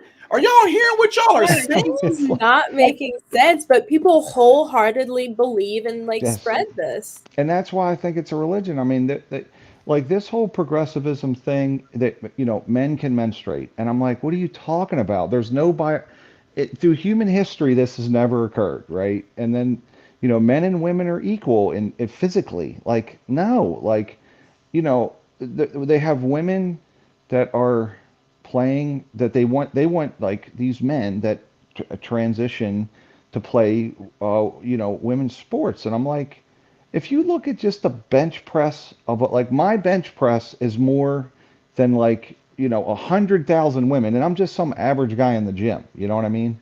So if you look at the statistics on the bench press records, it's not even close. You know what I mean? And they're like, well, men should be able to these men that have transitioned should be able to play with women. I'm like, what are you talking about? It's insanity. So you know, you're dealing with lunatics, basically, is what I'm telling you. So they're probably not going to apologize to you, unfortunately, and it's just what you got to face. But you're going to go far in life anyway, so it doesn't matter. You're going to go far. I really So appreciate that. that's the truth. So, and but you're fighting a religion here. Um, the very fact that at Harvard they had uh, pro-Hamas rallies on the day that Hamas went in and killed they killed 1,400 people in Israel, and then they were rallying for Palestine and Hamas, and I'm like Harvard didn't even condemn that. That's what you're dealing with. It's this cult thinking. It's crazy to me. So anyway, I can't. It blows my mind. So blows my mind. But I just want to tell you I just want to call in and tell you that. That's all. So All right, Ryan. Hey, I appreciate you doing that, sir. And yeah, hopefully we hear man. back from you again as I continue to go live and open up and have more panels on here because I've been super busy for the past months with speaking engagements and dealing with mentorees. But yeah, I'm gonna do this more often as well. So Okay. Yeah, I like your show, and I do think you're getting some technical stuff going on there because there's a delay, and even the chats don't show up. Like you'll put a chat up on the screen, and it's not even in the feed. So you're gonna have to get a hold of YouTube on some of this maybe, or oh, it's shadow you know, banning. is it? It's complete. Yeah, I'm completely being shadow banned. Matter of fact, any video that I can post a video. I posted a video of me petting my dog, and I left I put in the comment section. I put in there, like when you can put up a little comment, I put in there. They can't talk, but they sure can communicate. I was scratching my dog ear, and then he did like this. They instantly demonetized it as soon as I posted it up there. I mean, it's like what? Wow. So yeah, it's okay. Though that's the beauty behind it, though, is that I have an actual career, and I don't. YouTube is not my money, so I do not care, and they hate it. Yeah, you're So, doing it for the right reasons. oh, absolutely. So, all right. Well, I'll see you all. Have a good evening. All Yeah, right, you appreciate it, sir. too. All right. You have a good Thanks. one See. too. All right, and if there's anybody else that may have any questions or anything like that they may have for Jasmine, the link just got posted up there if you guys want to do that. If you do happen to come on and I see you in the background, you're going to have to cam up. You're going to have to wave because we've had trolls in here before that, they'll get on here and in the background and they don't want to show their face. And it's not going to happen to me, but I've seen it on other panels where the minute you bring them up is something crazy, some type of troll, something perverted, whatever like that. And they do that just so YouTube will flag it, and YouTube will actually, even though it's not your fault, YouTube will give me a strike. So to give you guys an example, if I brought somebody up on this panel without seeing them behind the scenes, they could put up something pornographic, and then I will get hit with a strike for displaying pornographic material to you, the listening audience. And that's how some trolls do. So just want to let y'all know that. So anyway, yeah, Mama Don, I seen you in here. You got my text, Mama Don. So but yeah, so Jasmine, as far as your household, would you say that this is you going through schooling, and had you not had pretty much learned the principles, morals, values from your family, that you probably would easily cave if that was not really instilled in you from your mom and your dad? Probably. I mean, everyone else I know caves so easily. Even, some of the most famous and well-known politicians, music artists, it's just something that's so easy for people to fall into, because you just hear so many other voices instead of the one true voice of God, and then just having good guidance, because they just seep, especially nowadays. They're starting even younger than ever before. Is like I bring up the example of how people are transing their kids as young as 2, telling them that their penis is a birth defect, like insanity. And so yeah, especially being Black and a woman, that would definitely most likely make me more susceptible to becoming a liberal, because they really cater to that population. Like you were talking about earlier in the segment with how the way they dress and the music that is played. And then kind of just a thing within the Black community is that it's always like everyone follows each other. No one really acts different or stands out. And so, when you do, then you get attacked. Yeah, it's like, well, all of a sudden, because I can tell you right now, I know that just based off of how you are and everything like that, I know you got the whole thing of you talk white, you act white. Mm-hmm. Like I mentioned earlier, I just knew, because I got a lot of people that I mentor, that they get the same exact thing. The hair, they start, well, you ain't really Black because your hair, well, you don't even look like I get that so much. Oh my! Like, how you Black and your hair look like that? You mixed with something. Yeah, or then they'll be like, "Are your parents mixed? Are your grandparents mixed?" Well, you had somebody white in your family along the lines. It might have been your great-great-grandfather, and you just happen to get the gene. Everything to discredit you from being Black. The sad part of just just non-important stuff. Like, you don't need to focus on race so much. It doesn't have to be your only personality trait. Well, you have to deflect and talk about your physical traits and make them focus on that, because what it would do, it would derail them from you having an actual brain. It's like, okay, get my, like a lot of times if I go and speak somewhere, I just lay everything out that I know that they probably gonna say about me. And now that we got the fact, and now that we got it out that I'm a coon and I'm a Uncle Tom, I got the cup right there and all that to sip from it. I'm like, now that I got all those things away, now what can they hit me with? Then they stuck and they malfunction. And then all of a sudden it becomes a thing to where now they want to just throw shots at you and talk about you, call you names and everything like that. And I usually would tell them, I let them know I'm going to be called these names. And then I'm going to tell you, this is what you call me when you have nothing intellectual to say to rebuttal what I'm saying. And then from that point on, that's when you just malfunction, because they really have nothing to give you back. Why? Because when you are presenting the truth and you're presenting the facts, there is no arguing against that. And since they know that, they have to, well, you ain't trying to be us anyway, because look how you talk. And your hair all black and silky and straight like that. See, they have nothing else. When you're like, okay, I'm not even talking about nothing physically related. I'm talking about the opportunities, and I'm talking about what we can do, how we can advance. And all y'all want to talk about is what I look like.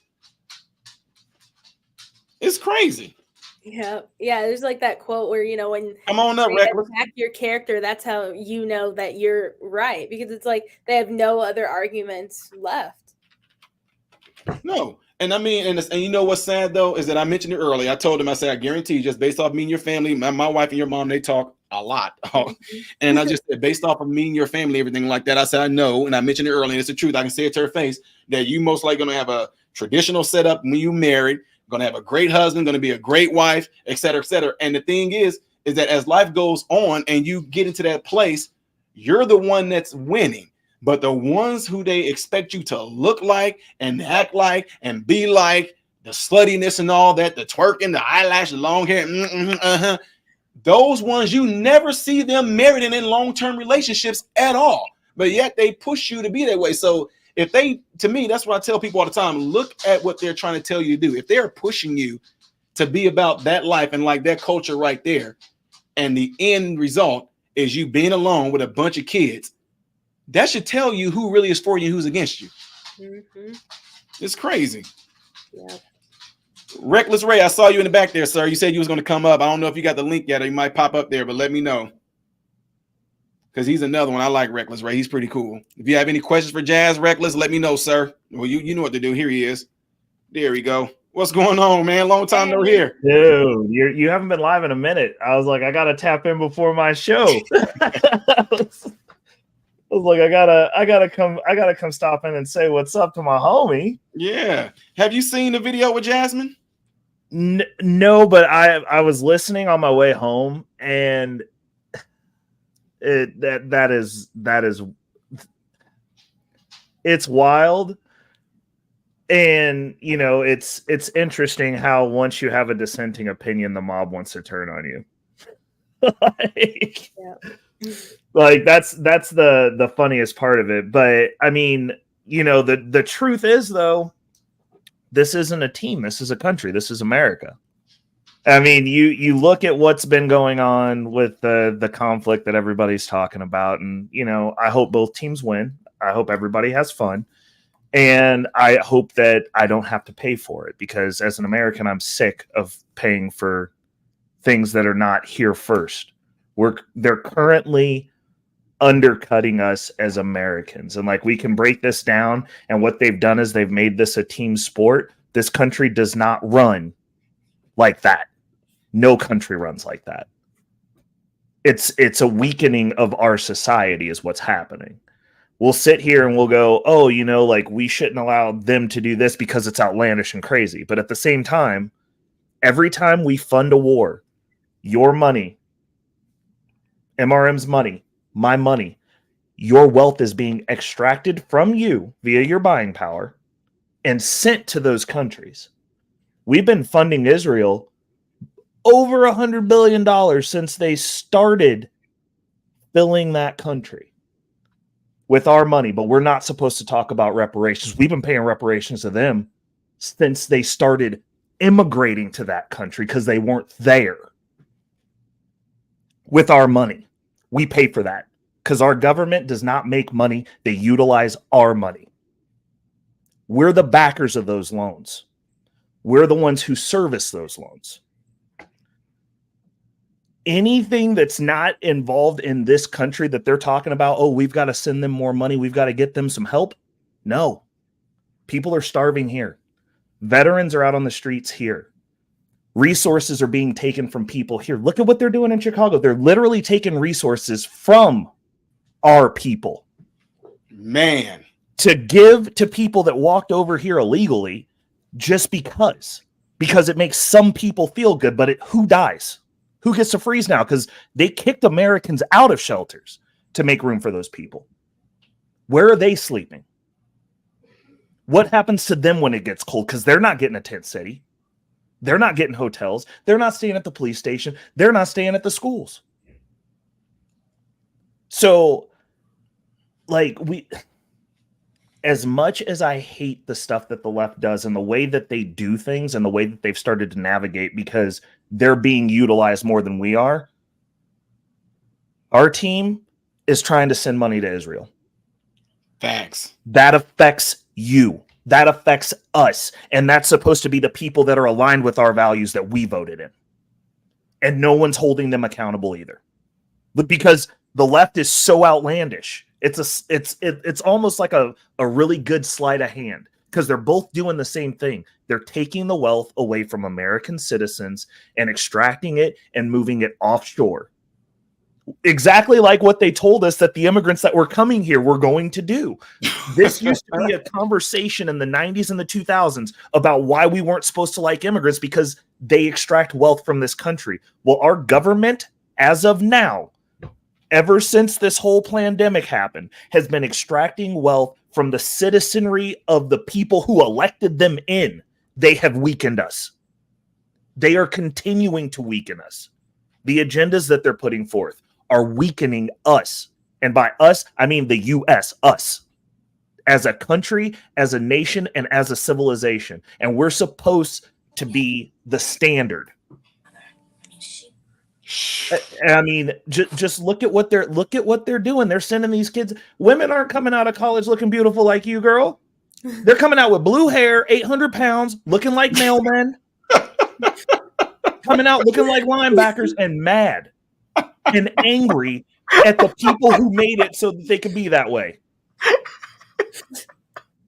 I'm just saying, they're not coming out like her. Like, I know, because whenever I'm on the road, I'll go stop in a college town. I look around, I'm like, this country's doomed. and they got the poor guys that are going to school with you running around confused, mad that they got genitalia that they got. They upset. Like, it just doesn't make any sense. So it's I understand the road that you've chosen to walk is a hard road, but the thing that you have to keep in mind is anything that is weakening our society at this point, we have to be vigilant against. We have to call out when they're sending money away and extracting our buying value, or they're messing with the money. They're creating slaves by affecting the money. That's the first level. They're making us beholden to them, which is a dynamic that is against the way that our government's set up. They work for us.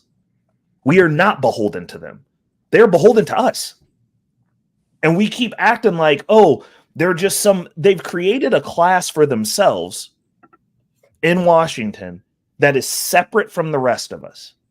And that needs to be addressed. It needs to be checked. Because like we have people, they burn a Palestinian flag during one of these protests and the counter protests, and they got into a fight over it. Fist fight. Whole fist fight broke out because they burnt a Palestinian flag. Why don't Americans give a shit about our flag the way they do? I'm sorry for cussing, but why don't we care? Why is it okay to burn our flag? And these people will throw down in our country that we allow them to be in over their flag. Like that, the values here have fallen to such a level that it's no longer okay to be proud to be an American. It's no longer okay to be defensive of our flag. It's no longer okay to be defensive of our country. And that's how outside interest defeat us. And that's what I was saying about that would even with Jasmine right there. It's like, it's been, for the past 2 years, especially during the George Floyd stuff and all that. But at the same time, you see how black women got inserted in there. Black women have it hard. Black women this, black women that, black women that, and racism this, and but then yet Jasmine goes to college and it's literally happening to her in real time. And then it's, she a different type of black. She's not the black that we're talking about. But I mean, we get that she's black, but she's not the black that we're talking about. It's like literally been put in her face. And what really pisses me off about it a lot of times is that you have the only reason why they are saying it and doing it is because they see that there are other blacks that are not defending her or saying it about it. So they figure they can say it themselves too, be it black or if a black person is saying to Jasmine, you just you a coon, you a this, you a sellout, then guess what? You got white folks saying about her too. But then yet at the same time, we supposed to be pissed off as white folks call us those things that they're calling her. Yep. It's crazy. Yeah. And that's what I'm saying. It's like, how are we supposed to have an accord? Like, that's the reason I always tell people there's not a culture. We don't have a black culture here. We don't. No, we don't. And like, if we're going to have one, it has to be reset. We have to cut out the cancer and we have to let it wilt and we have to let it go the way of all flesh, which is the way that it's going anyways. They need to be left alone. We have to divest from them. And those of us who are navigating on the correct path, the path that is actually pro strengthening this country, that cares, that has standards, that has values, We just got to start marching with the people that rock like us. And that's the only way that we're going to have a culture, because look at what they do to those of us who try to change the narrative, who stand counter, who think independently. Look at what they do. Black culture, if you want to define it, honestly, cannibalizes its light. It literally, it doesn't want anything that's going to shine. It doesn't want anything that's going to produce anything that's worthwhile. We kill it. Even when they tell you got to go back and save everybody, I don't believe in it. Look at what they did to Nipsey. Look at what they've done to people who go back. Next thing you know, a news story, because somebody who couldn't deal with where you're at in comparison to where they're at, instead of trying to get the game, instead of trying to get on the team, they just want to snuff it out. That's black culture. Man, reckless man. Like, man, it was such an honor, dude. Last week or so ago, we have our a black woman who is an Illinois Supreme Court appointee, and I got to interview this woman on the stage in front of a ton of folks. Oh. And this is a black woman, bro. And the thing is, just hearing her story of how she is where she is, like she had the same support that Jasmine had. She had both parents. They really pushed her for the education. This woman is an Illinois Supreme Court, right? Supreme Court justice. Would you believe, bro? She literally has things in place where she is literally her. If you talk about pro-black, this woman put things in place to where she's saying if a person has committed what we call a non-violent crime, maybe they stole candy bars, maybe they were always shoplifting, or maybe they were caught smoking weed and they went to jail for it. She is pretty much putting things in place to say this should not be on the person's record when they go and apply for jobs that they committed a felony. She's trying to eradicate that, and we know, based on where she's at and where she's from, this is really pro-black. And would you believe, because the woman is red, she a sellout. This woman is a coon. I bet she married to a white man. And no, she's not. I met her and her husband. Her husband is blacker than me, way darker than me. And same exact thing, man. And you know what she told us? She told me and my wife too. She said the worst. She said she tried to come back to this area where she came from. And literally be pro-black to try to keep, as a lawyer, to keep them out of jail, to say, hey, this marijuana selling, he did not do nothing violent. I understand that he was smoking. Look, I understand that he stole, over the course of 3 years. I understand that he stole over 150 candy bars, but this don't need to be a felony. They're just candy. She is being completely dragged through the mud by guess who? Guess what color? Yep. Illinois Supreme Court judge. So she pretty much told us, the ones she says pretty much she encouraged us to keep doing what we're doing. She said there's going to be some that are going to listen, that's going to jump on board, pull them out. And she said she absolutely loved the analogy of us just reaching down to the ones on the mental plantation and letting them know, hey, y'all still can come up here, up to this northern area and be free. Some going to bite and some are not. Yeah. Well, you know what it is, Ty. It's people are like the environment that we're in. It's an escalation, and like I always look at it from a mental health field, and like I saw this with the letter mafia community probably about 2 years ago. I was like, oh, this is just escalation, and it's just like dealing with a child, like an unruly child. Like they're not necessarily being unruly because they're actually bad kids. It's how they're reinforced for the behavior. So if a child wants attention and you're not giving it, they're going to act up, and then when you look over, even if they get in trouble, if that's the only attention that they get, they'll take it.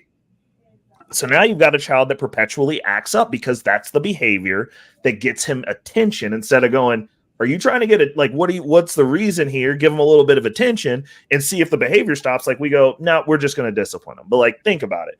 These people are getting all these policies, all these concessions. They can technically run around unimpeded. You can go commit HR violations to somebody of that community and nobody can say nothing or they get fired, right?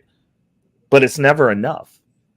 Oh, well, we've given you everything. Well, what do you want now? I want my grandpa to be able to go to school in a dress and read to kids with his junk hanging out under it. You gonna let us do that? No, like we're upset. Like, why? Why are you upset? But like, if you think about it, it's an escalation. Everything that they've asked for, they've gotten. and then they just keep asking for more goofy, crazy stuff. Because they don't care about getting the policies passed.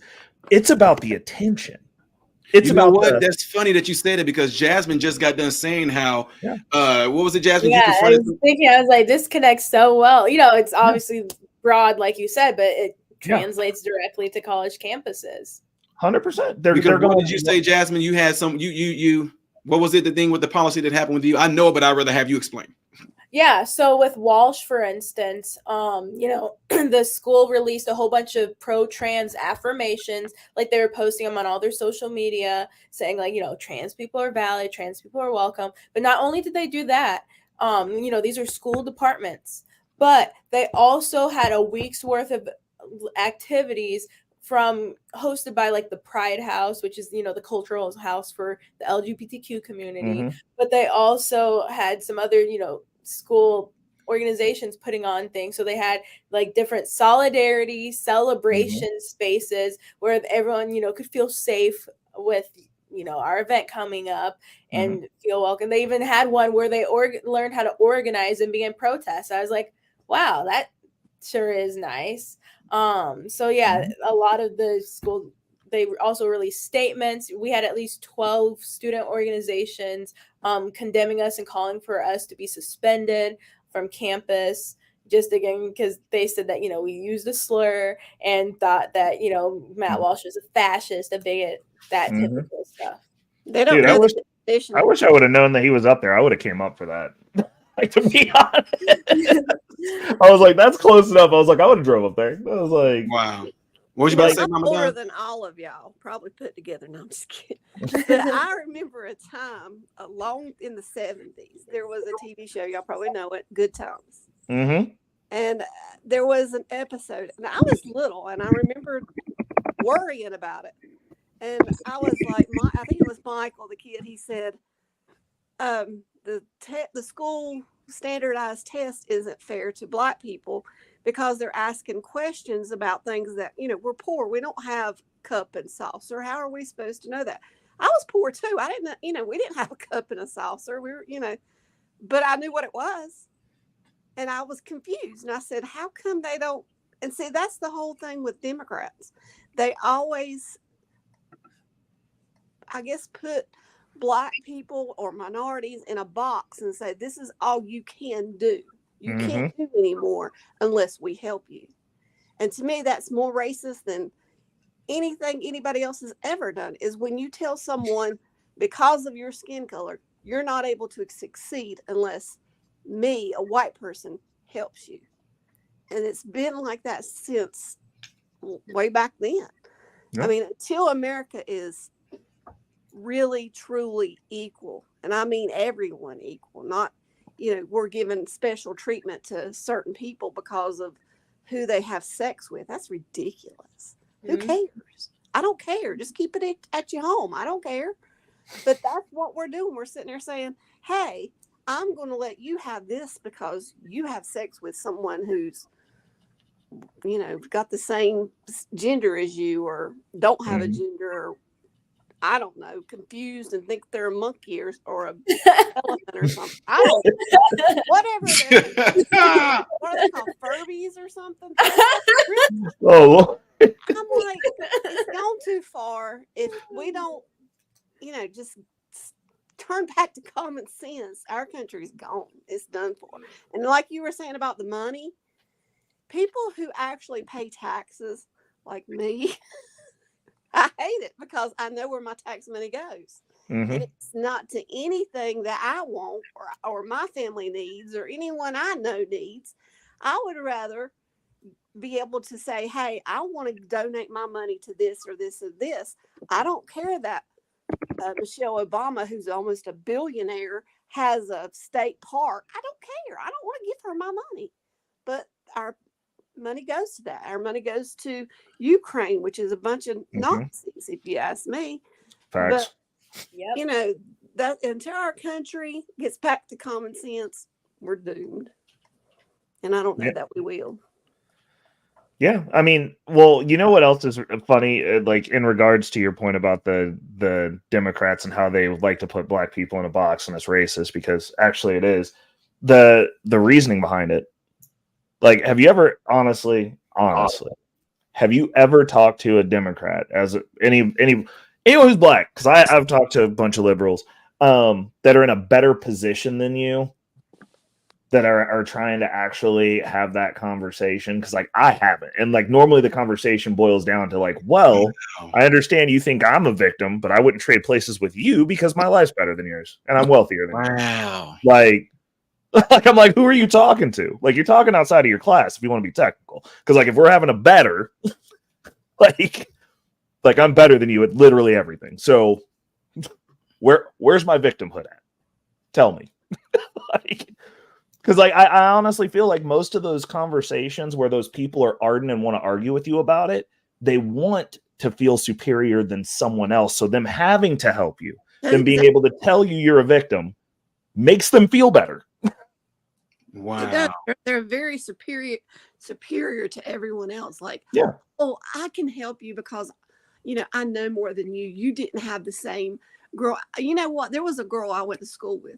She was poor and she was black, and she was valedictorian the year after I graduated. I mean, she was really smart. And her family was her mom. She just had her mom, and she had like 3 brothers and 2 sisters. I mean, they were poor, but that didn't stop her from succeeding. I mean, being poor doesn't stop your brain from working. I don't know. I mean, Jesus wasn't rich, but I'm guessing he was brilliant. But that's their logic is, well, you didn't have the same things I had, so therefore you can't learn at the same capacity that I learned. And they're very superior, to everyone. Yeah, I mean, my mom always talk about how for all the black student scholarships, they have the lowest GPA compared to any of the other races. This is not only at Iowa, but other schools that I was looking at and applying to. And it's just so disheartening that, they think blacks can't achieve a higher GPA, that they have to have it lower than anyone else's for literally a scholarship. Like, a scholarship is supposed to be an award based on, your accomplishments, successes, and achievements. But if you're just giving them a scholarship because of their skin color, then not only that, but giving them a lower one because of their skin color, that is so wrong. Well, it hurts more than it helps. I think it was, I can't remember who it was. He said that, because he was a college professor, and I don't know why I can't think of his name. I'm getting, Alzheimer's, but he actually, don't claim that. Well, I can't think of this. Thomas Al. That's it. He said that, as, people who graduated and go to college and they would let them into like Harvard, he said if they would have went to another school, they would have done, 10 times better. And they wind up, quitting school because they can't succeed in these schools that are, more difficult. They're hurting people by telling them, hey, you don't need to know math. See, they're trying to take math. Say, oh, you don't need math. That's racist. How is knowing how to get your money? I mean, what are you saying? It makes absolutely no sense. I don't understand it. And it's intentional misdirection to make people that are cogs that can be controlled. Like, you don't need to know math if I have no intent for you to move up in the system that we have set up. Yep. You don't need to know math if I don't want you competing with me for resources. 100%. Please don't. Like, and when we have those, whenever I have those conversations, I always let people know, I'm like, I'm happy that you're poor. Like, it makes me happy that, like, I ain't got to worry about competing with you because you're dumb and you're poor. Like, you're going to stay where you're at. You'll never catch up to me, and you can keep your dumb opinion there. Like, that, I have solace in that. Like, I'm happy that every racist person I've ever met that was actually racist was poor. Like, I'm like, dude, I'm never going to see you anywhere that I go, ever. that's the whole education system now is. Yeah. I'm wondering, the best way to take over a country is, to nullify who they are and what, if Yep. of them are stupid. Well, of course, anybody can come in here. We're letting all these people in. We don't know where they're from. We don't know who they are, but it's racist. if you want to know who they are. But Mhm. if I was to go to any other country, I would have to have my ID and some sort of passport and all this other stuff. And if they saw I had any kind of criminal background, most countries would not let me come to their country. I mean, why is America so... only thing I can say is we're trying to please everyone but the Americans. Right. But you know why? It's because we don't own, like, Chicago don't own their own streets, man. They don't own the street. They sold the street. Yep. They don't own their streets. We don't. Most of these people that are having to move 8 and 9 times, that are getting their rents hiked up hundreds of dollars at a month's notice or less, Americans don't own those buildings. Our birthright has been purchased and sold out from underneath us for quite a while. And that's why people getting pissed off at Donald Trump. He's sitting there saying Joe Biden is selling off America. And that's why, and I'm just being honest, that's why I'm saying the things, like even with Jasmine, the things that are happening to her on that college campus is letting me know who America has sold that stuff off to and why they are allowing it to happen. Because that makes no sense to me that they do all this pro-black this, pro-black that, fist in the air, Black Lives Matter and everything like that. But the minute you don't act like the stereotypical Negro that they portray you to be in all these TV shows and rappers, the minute you don't act like that, you're not black. You're not included. Matter of fact, we don't care if white people call. I bet you, I'm telling you, if they was to call her anything, even if they dropped the N-bomb on her, they probably don't care, because it's like, well, she deserves it. Well, she does deserve it. She deserves to be called that. She deserves to be treated like that because, oh, she's not acting like the typical black folks we see displayed in Hollywood house, whatever, Atlanta housewives and basketball wives and all that. She don't fit that mold. So now it's okay if they say it to her. Yeah. And that's how you know that these people's intentions aren't pure. Like when you see people that are liberal, that are white, that as soon as they come up against a conservative black person, that they know won't hit them because they have class. Me, I'm like modern Renaissance. Like, we grew up in a different age. I'm classless. Like, I will tear you to pieces and I'll enjoy it. Like, I let them know. I'm like, look, this conversation can go one of two ways, but I'm like, once you cross a certain threshold, we're just men. Yep. And you need to understand what that means. And if you don't, you need to make sure you stay clear away from that line. Don't even tiptoe up to it. Yeah. Like, don't find out, because I'm different. But when they find these people that they can make targets out of and they can do stuff like that too, they will. And I'm like, so you can't say that you're on the up and up, that you're just, that you have a valid moral high ground and you're just the pristine good person who wants to help the disparaged. If, like, the second you get a chance to say some racial slurs and get away with it, you got these things locked from months ago, like you've been saving them in a bag. Yeah, I mean, man, they come with it strong. I mean, when you have it, like I said before, because it happened on this channel, where if I have somebody that are black and they're calling me coon, Uncle Tom, porch nigga, and all that, if they're calling me that to mean it as a racial slur towards me, and they're black themselves, then a white person says the same thing. The black folks have nothing to say. I'm like, they literally just called me a house nigga in front of y'all. Well, just because you are what? Hold on. I mean, it's so crazy to me, man. Yeah, that's what I'm saying. But, and honestly, like in her case, in Jasmine's case, I promise you, I'm like, it couldn't be my daughter. Nope. And I'm talking about because of where I come from and my family association. That already knew, wait, who did this? Who? Because I mean, I forget what Jasmine was. I don't know who it was, but was it a white guy that came and put his ear on your door and all that?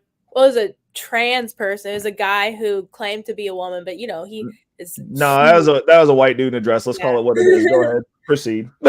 Exactly. Wow, the irony and the poetic justice in you just saying that. Called him. But I'm just saying, and like, I just say things like, man, it's just that you just don't know who it is that you're messing with. Yeah. I know her family and all that. They are really, really great, fine people. But then what if her dad, Jasmine's dad, what if he was my uncle and my family association with Chi-Town? They're like, now who said what to Jasmine? Yep. What they look like? And all of a sudden this person came up missing or with some bullet holes or something in them.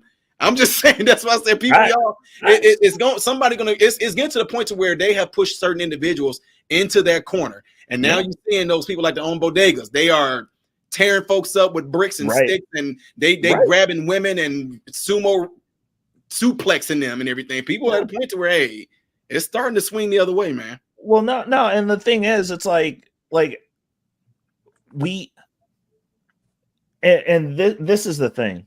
The way that they navigate, honestly, we need some of that. We need some of that on this side of the line. We need to defend each other. We need to care. We need to look out for each other. We need to have every single one of the machinations that they're using. We need to do it. Like there's literally no reason that they should be able to spew blatantly wrong, societally wrong things. And none of us say anything. Like, it's upsetting to me that the last time when they went up to the school board meeting, the last time that we had a throwdown was when the foreigners went, because they were like, we don't want this with our kids. Exactly. And when they showed up to counter protest and stepped out of line, they whipped that ass. Yes, like, it's so interesting because okay, like that whole thing, like when I did that years ago at my son's school board meeting, when that went viral. Yep. It snowballed into a whole lot of, I mean, still to this day, I'm getting emails and stuff and invites to go speak at these different places to pretty much push these parents to go and take up for their kids. And it snowballed, right? And what's funny about that is that by me doing that, I get placed by the Department of Justice on a domestic terrorist list. But then the people that are Muslim, don't get me wrong, all power to them. They stand up. They did more ratchet stuff and craziness than I did. And not a drop. They didn't get placed on nothing. Yeah. And they didn't. That mean that little whole scare tactic of them doing it to me, that didn't do anything at all. It was just a scare tactic. Like I was going to be. Of course, I'm not scared to go outside my house and talk to anybody. It was just a scare tactic. But the point is just the hypocrisy in it. Where I mean, dude, I tell people all the time, man. If you want to know how you are being treated and where you stand as Americans, just pay attention to how they're treating us. Because my family up in Chicago let me know when they told me, hey, you know that after school program you come and speak at, when they said, oh, they actually didn't even give the parents a warning. The parents showed up to drop the kids off so they can go and work, or, most likely single mothers dropping their kids off at the after school program. And they told them, actually, we're closed down because we got to house the, in quote, migrants. It's like, what are we supposed to do? Well, we don't know, but we just told that y'all can't bring them here no more. And who did that affect the most? Negroes, the same people that they claim are disenfranchised and downtrodden, and we don't get, and literally are putting it in their face, and they're not saying nothing about it. Just take it. Yeah. You can't watch a movie or a TV show or anything where they don't have the victimhood of a Black person. And I'm like, really? Every show? I mean, almost every show I've watched, just somebody's a Black person's being, somebody's being racist against them or coming after them or something like that. As a Republican, I've been a Republican since I was able to vote. Mm-hmm. And I have been audited 6 times. I don't know hardly anybody, but I've been very outspoken on Twitter. I've been kicked off Twitter twice. I've been kicked off YouTube. I don't think this is a different thing. So I don't know if they're listening, but I've been kicked off all of it for speaking my mind. And what I said wasn't worse than the people coming on, cussing me out, calling me all kinds of names, threatening to kill me, find out where I live, kill my children. But I said something, I don't know, I probably can't say it, but I'll do a little, I don't know. We got you. I said that being wackadoodle, about not knowing if you're a boy or girl was a problem with the brain. But I said it different. And kicked off Twitter. And this was why Elon Musk was on there. I was kicked off for saying that. And I'm like, it is a brain issue. Either that or it's a popularity issue. It's one or the other. Yeah. Because all of a sudden it just exploded. Nobody knows if they're a boy or girl. Yeah. Or if they're a thing or it or a Furby or whatever they are. Yeah. Yeah. as an older person, it's really disconcerting because you didn't grow up with any of this. This is just, I mean, it's beyond anything. Even the Democrats had a little bit of sense back then. I mean, we still had the abortion issue we were against, but now it's just plain senseless ignorance. It's health care. Mhm. It's God has turned this world over to this, just a brain dead. Oh yeah, that sounds good. I would say he's giving them what they asked for. Yeah, and Yeah. He's literally giving. Matter of fact, okay, like just I'm just using this as a metaphor, but like when Jesus was standing, in front of all the people, and this man who came along, pretty much doing like what a lot of us do, like what Jasmine's doing, what Ray's doing, what you, Mama Don, when they're coming and you just talking about truth, and Jesus come along speaking truth, righteousness, peace, encouraging them that they can have a better life. And when they beat him and put him in front of all the people still wanted the murderer. yeah, They still wanted the murderer. They was like, no, we don't want Jesus. We don't want the man who hasn't hurt anybody physically. All he did was preach truth and heal people and gave them, encouragement, a better life. Look out and all. But we don't want him. We want the murderer. And it's the same exact thing today. We don't want the Jasmines. We don't want the Mama Dons. We don't want the Reckless Rays. We don't want the Thomas Souls. We don't want the Larry Elders. We don't want the Candace Owens. Oh, we want the thugs. We want the current rappers, the current ratchet rapping female artists. We want the Reds. We want them. We don't want no decent folks. We don't want that. And the thing is, when they got rid of Jesus, they seen that life got worse for them. So it's the same exact thing here. I keep saying it, I'm going to keep on saying it. We that's on this panel right now, Mama Don, you already there, but Reckless Ray, Jasmine, we are still going to continue to progress, do good and do well. While the rest of the world, like I know we say things like, God has gave them up, but actually it's pretty much like, no, they chose Barnabas. They chose. It ain't that he gave them up, but that they chose the murderer. Well, and then cry about it. I can't believe we can't look. They let these immigrants come in here and they taking all of our y'all asked for it. Y'all literally asked for it. Well, if you look at all these judges setting free all these rapists, and then to me, I feel like if one of these men who've raped somebody and this judge lets this guy off, or just 2 or 3 years, and he does it again, if that's my family, I'm suing. I don't give a crap. I'm suing that judge. That's who I'm going after. I'm suing the judge. I don't care about anybody else, but I mean, they keep letting these horrible people out acting like, oh well, they had a bad life. I don't care. You still got a brain in your head that tells you, hey, that's wrong, you shouldn't do that. I don't care who you are, unless you're mentally, I probably can't say that word either, so I'm not. I got kicked off for saying that too.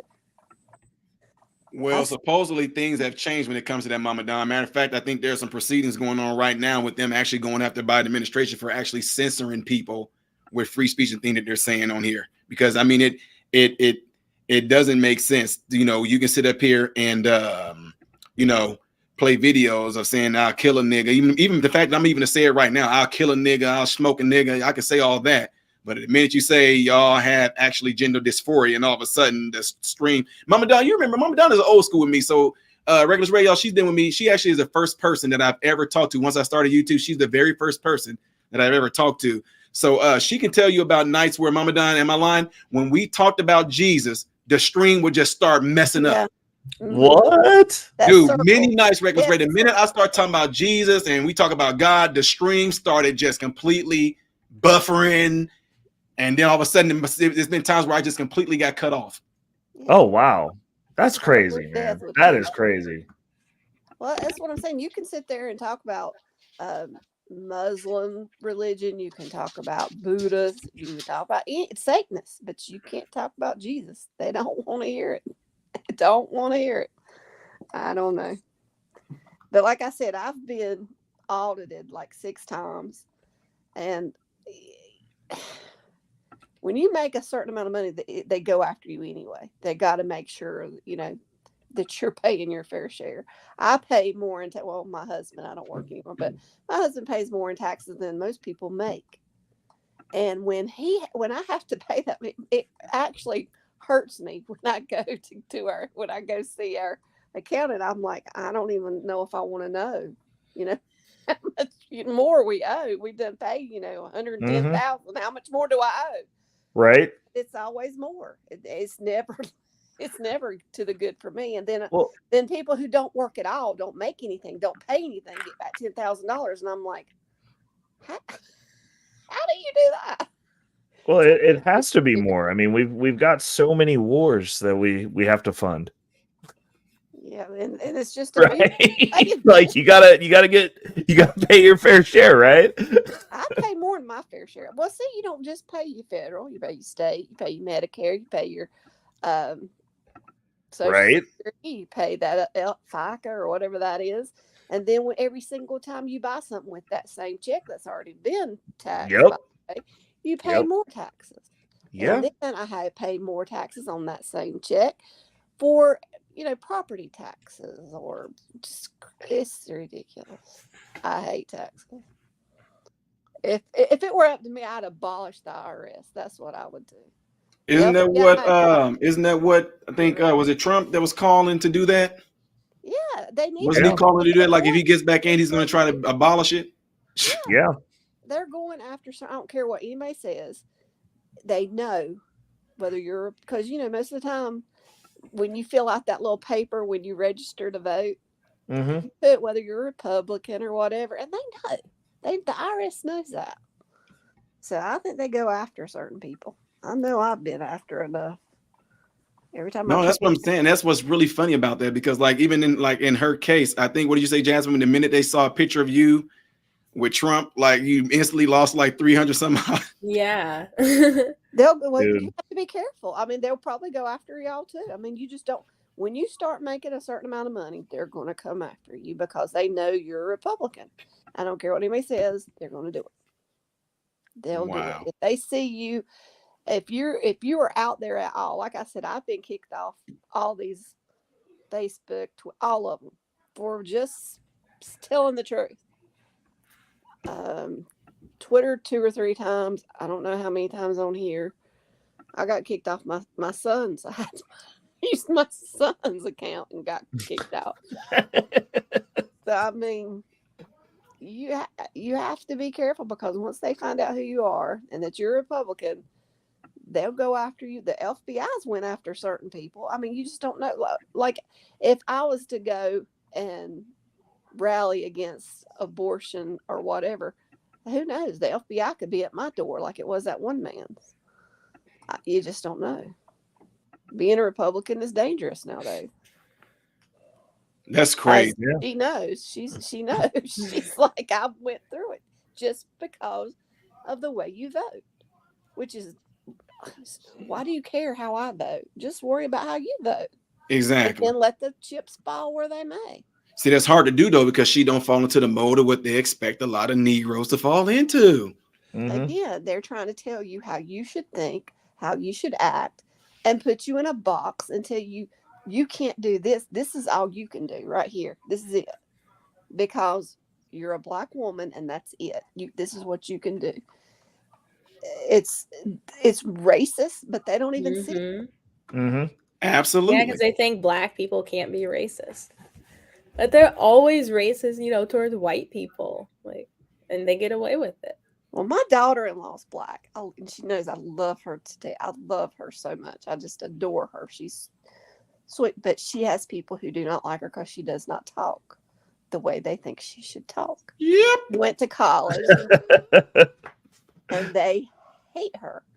And they sit there and they call her names. And she's come home from work one day and she was crying. And I said, what's wrong? She says, there's this person that sits in the desk across from her that doesn't like her because of the way she talks. That's it. Called her names. And I'm like, just because how you talk? I mean, Lord, they don't need to listen to how I talk then. They would definitely hate me. I sound like country bumpkin.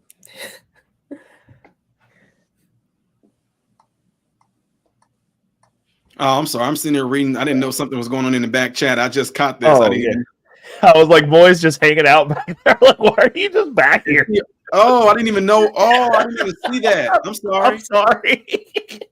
I didn't even, hold on. I forget who Moy is, but I'll bring them up. Moy, Can wait a minute now, because I think I know who you are, but I'm not sure. So can you at least cam up and just give me the peace sign so I know that you're a person first? Okay, there we go. All right, I got you. You good? Okay, I know who you are. I know who you are. He still got the mustache? Yep. Okay, good.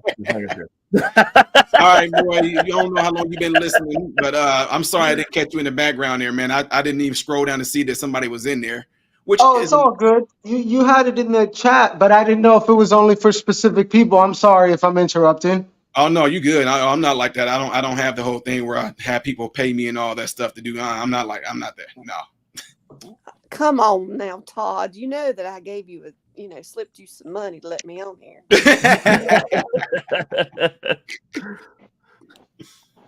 Yeah, Moy, you like to add something to the whole conversation? I'm pretty sure you've been listening for a while. Everything that's going on with Jasmine. If you have any questions for her, or anything like that, or no matter what, comments. No, I have been listening. This is super interesting in the fact that I haven't been in school in like 20 years. And it's unfortunate to hear that all this is going on. I've heard things as far as like, nieces and nephews and other friend of mine who going through some things in like younger areas of school, like elementary school, and getting, the programming of the, I don't know what to call it, the rainbow community and all that. But yeah, this is extremely sad because it's almost like she's being gang stalked. And what the question I had for you, Jasmine, was you have a lot of courage, by the way. I was going to say, with your group in school, can't you guys get together and like the other person was saying, the other young lady was saying, I don't know her name, I'm sorry. Can't you maybe take it into civil court and sue a judge or take it to Supreme Court? Because it seems like they're really like this is actual like harassment. Mm-hmm. Yeah, I haven't honestly really thought of that before. I don't really know exactly the stuff to go about to get that accomplished. You know who probably has a contact or two? MRM. Like, honestly, I think that's what we should do every time they do something stupid, is take every dime they have. Every one of these opportunities should be a financial gain for us, dude. Like, for real. Like, sue everyone. You need to do it in a county, though, that's maybe a little bit more conservative. Because if you do it toward, in the city or something, do you live in a like where I live? If you go to a court or something, most of the judges are more conservative because where I live. But if I was to go like to a bigger city like Charlotte, North Carolina, yeah, I would be doomed. I wouldn't have a chance. All I'm saying is, look, I'm gonna tell you like this: if a white man in a dress came and put his ear on my door as a black woman, I would just be like, look, A, it's a hate crime. B, I thought he was trying to take advantage of me. And C, you should have fell down on the ground and screamed at everybody. Like, and then sued everyone because realistically, like if we're gonna put all the cards on the table, be like, this dude put his ear on my door with his thing hanging under a dress, bro. Like, I'm upset and scared. Matter of fact, you need to not go to work the rest of this week. Every time you see a dress, assume there's a dong under it. You got PTSD now, right? And it's his fault. And sue the hell out of all of them. Hey, Reckless Ray has a point. Reckless Ray has a real good point. You should have tased him in his junk and then said, "Oh, bro." Yeah, man. You got it far away from your mic or something. I can hardly hear you. I said she should have tased him in his junk. I mean, and then I'd said, "Oh, I didn't know you had junk." You said you were. Oh God. Yeah. But can't you take it to the highest federal court? Not even the state. Just go all the way with it. Take it all the way. Because let me see something. Let's just say this. I'm gonna say this in this way because I don't know who. I just told you guys that I got to interview somebody that is super high in law. Mm-hmm. And I'm just going to ask some advice as to what could happen because if these people are not following through with policy, and Jasmine literally has the email threads, and her college is literally saying they didn't know anything of it. And you got the email win, Jasmine? Wait, what? You got that email win? The email today from the university. So how ironic. She goes to this hearing in front of this for the whole world to see. And all these folks are seeing this. And all of a sudden, after all this time, Now the college today wants it. Well, we didn't know this was going on. And she has the email threads to prove it. Yeah. I'm liking this. I don't know. I might give you my email, Jazz, because if you're able to send those to me, I can send them to somebody here in Illinois. That is if you know who the lawyer was that sued Pritzker. Yeah, I have his contact information. I will definitely send that to him. And that's what I'm saying, because the issue is, it's like we always take the high ground when they do stupid stuff like this, and then they get away with it. So, like, honestly, we need to start checking them at every opportunity. That's the reason I be telling them, I'm like, go ahead, put your hands on me, bro, so this can be self-defense, because I'm about to get scared. I'm about to get real scared, and I'm going to scream like a whole hoe as I destroy you, because I'm going to be scared.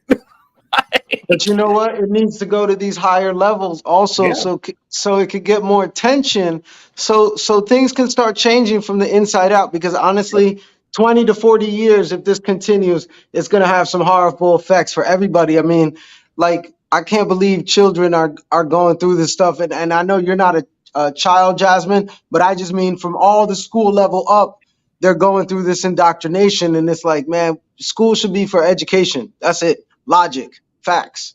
Right. And the thing about it, though, is that what I really like about this is that, you know, all over this nation and different places I go and speak, I'm so glad that she was able to come on and cam up, because a lot of my young female mentees that talk like her, that look like her, that act like her, they are looking at this right now. And it's like, okay, now they got a little weight lift off their shoulder, because they see that she's still here. She's still speaking out. She did what she was supposed to do in front of a big, huge stage and stayed the course instead of caving. And that right there pretty much just going to allow them to actually stand up taller, stronger, and say, you know, if she can do the same thing and be strong about it and still doing the right thing and being righteousness, Christian woman led by God, great family. They see other Black folks on this platform are supporting her as well. They see that, you know, all the support, it makes it more for them to say, okay, I can be like Miss Jasmine. So Jasmine, just like I told the Supreme Court Justice, is that although it may not seem like it to you, you might be sitting in your dorm room right now doing your own thing, but you have no idea the impact that you're having on a whole lot of young Black women and men who see what you're doing right now. It is definitely impactful. Yep. Also, you're breaking stereotypes, like MRM said. It's crazy how, you know, if you're someone of brown complexion, you're expected to be a derelict in this country. And that's such a stereotype that has to be broken, because that's seeping through society, and all this kind of negative rap music and all this stuff. It's not good. It's really not good. So the more eyes that get onto your story, the more of these stereotypes can be broken, because honestly, there probably are more people that have a higher intellectual capacity like yourself that are brown skinned than, let's say, the derelicts, but the derelicts get highlighted. Yep.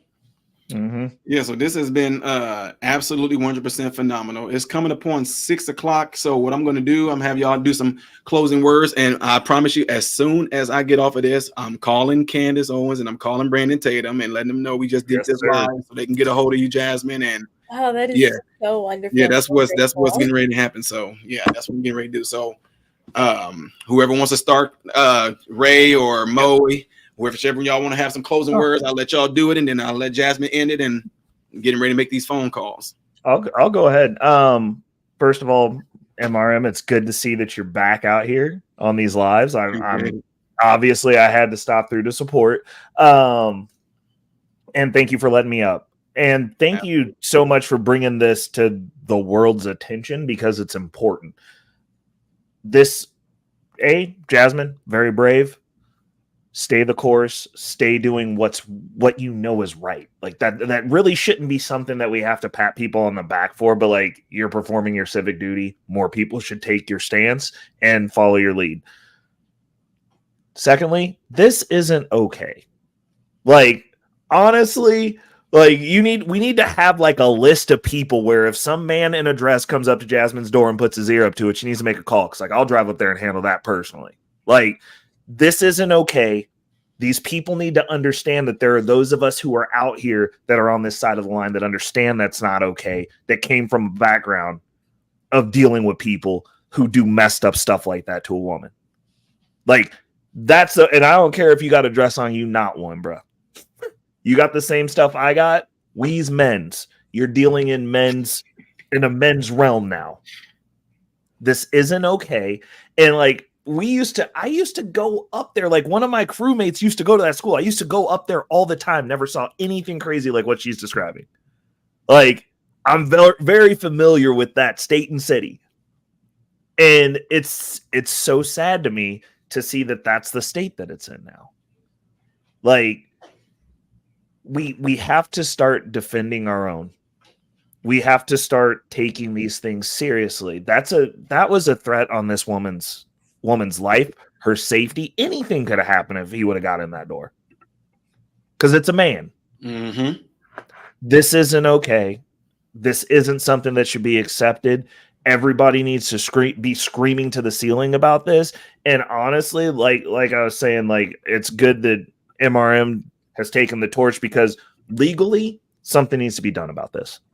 And we have to stop letting them walk and letting them act out in this fashion and think that it's okay, think that there's no consequence, and think that they can get away with it. Because look, if we can't do it, they can't be domestic terrorizing people either, because that's what this is. And I'm going to leave it there. Good on you, Jasmine. Stay the course. And like you obviously know that you got like a whole posse behind you at this point. Like, this isn't okay. And I'm sorry that happened to you. Absolutely. Hey, Reckless Ray, before you get out of here, where can we find you?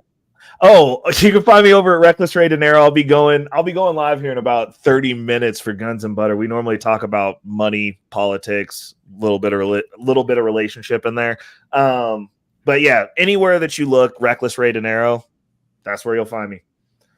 All right, Reckless Ray, hey, always, sir, appreciate you coming through. And I go live. Absolutely. I plan on seeing you a whole lot more. When you go live, if I got some time, I'll pop in there. And you're always welcome over. All right, sir. We'll catch you later, man. God bless. Moy, closing words, sir. Much respect. Thank you for having me on, MRM. And to you, Jasmine, you're very, very brave. Continue doing God's work. And I really hope that your story and what's going on just allows for more of this to get out there, because this is probably happening all over the place. And unfortunately, the other side is highlighted more. And definitely the thing that gets me most aggravated about all this is, honestly, the left always uses emotions instead of going at the actual arguments or actually having an intellectual conversation, a real debate. And I think that's very cowardly. So you're very, very brave. You're doing everything right. Continue doing God's work. Thank you. Appreciate you, Moy. You don't have a YouTube channel or nothing, do you? I do have a YouTube channel, and I'm getting ready to put up some edited work. It's just this. It's Moy Freestyle. And yeah, I'll be putting up some content about some things going on in the world today. And that's it. Nothing too crazy. I appreciate you guys. Thank you. Likewise. And Moy, I apologize, man. I know you got off, but I apologize. I didn't see you in the backdrop. I did not see that, but I'll make sure that, if we do this again, I will definitely make sure we get you up here a little early. So I'm sorry about that. Ms. Jasmine, I appreciate you coming on. And I just wanted to just say, of course, you have our support. And then whenever you are in town, whatever like that, it's always good to see you and your family in that church. You have anything you would like to say to any young women that look just like you? Yeah, first off, I want to thank everyone watching and also speaking with us and everything. All the kind words, support, encouragement, all that is really good to hear, because it can be so hard sometimes and so isolating, because it's hard to find, people who support other conservatives. And then just me being one of the only Black female conservatives on campus is also really hard, because all my conservative friends, I'm really close with them, but at the same time, they don't understand what I'm going through, because a lot of times they don't receive as much hate or really get, exactly what I'm feeling. So again, I just really appreciate everyone. And I guess pieces of advice: definitely don't let anyone else tell you what to do ever. And my grandma, she always says, follow your heart. And I think knowing what is right and doing that, and also making sure that it aligns with God's word. and just do just do things. Like, don't be afraid of being the only person there. Like, growing up, I was always the only Black person in stuff inside and outside of school. And I know, like, a lot of Black people I've met throughout my life, they often don't want to do things because they don't want to be the only Black person. But, no one really cares about it that much. It's not that deep. And, just do what you want to do. That's something I've always done, is doing what I want. And so, don't let people hold you back ever.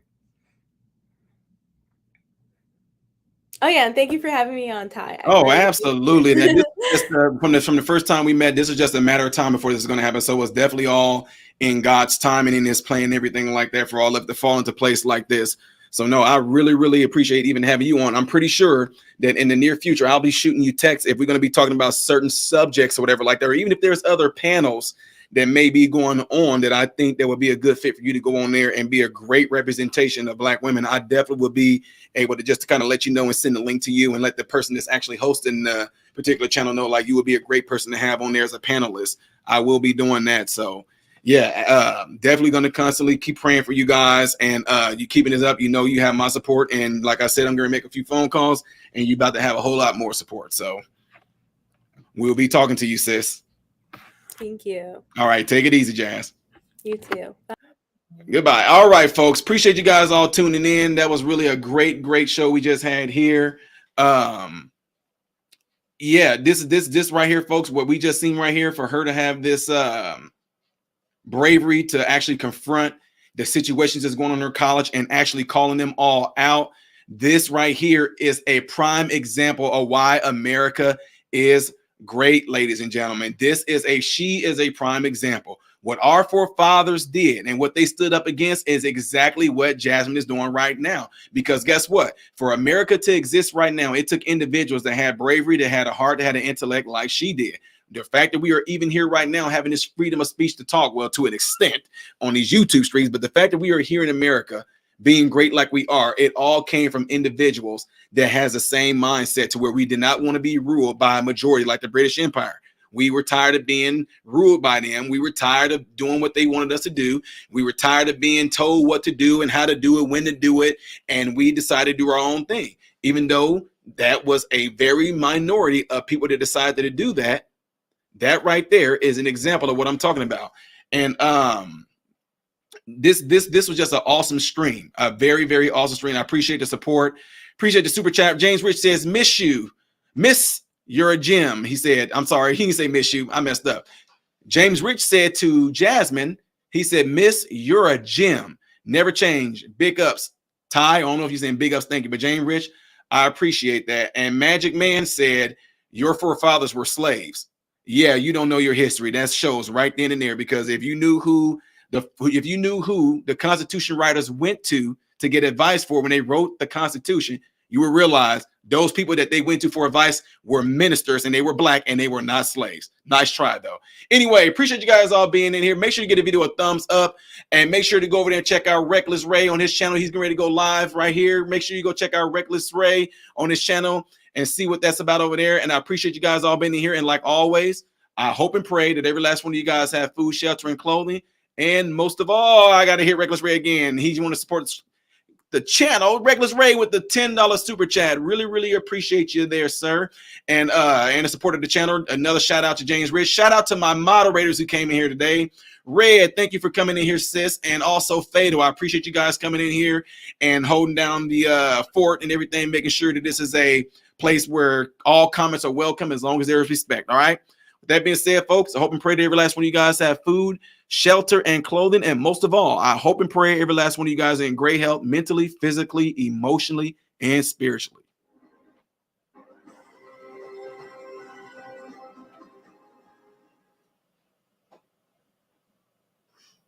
What's going on, everybody? So, hey, check this out. I appreciate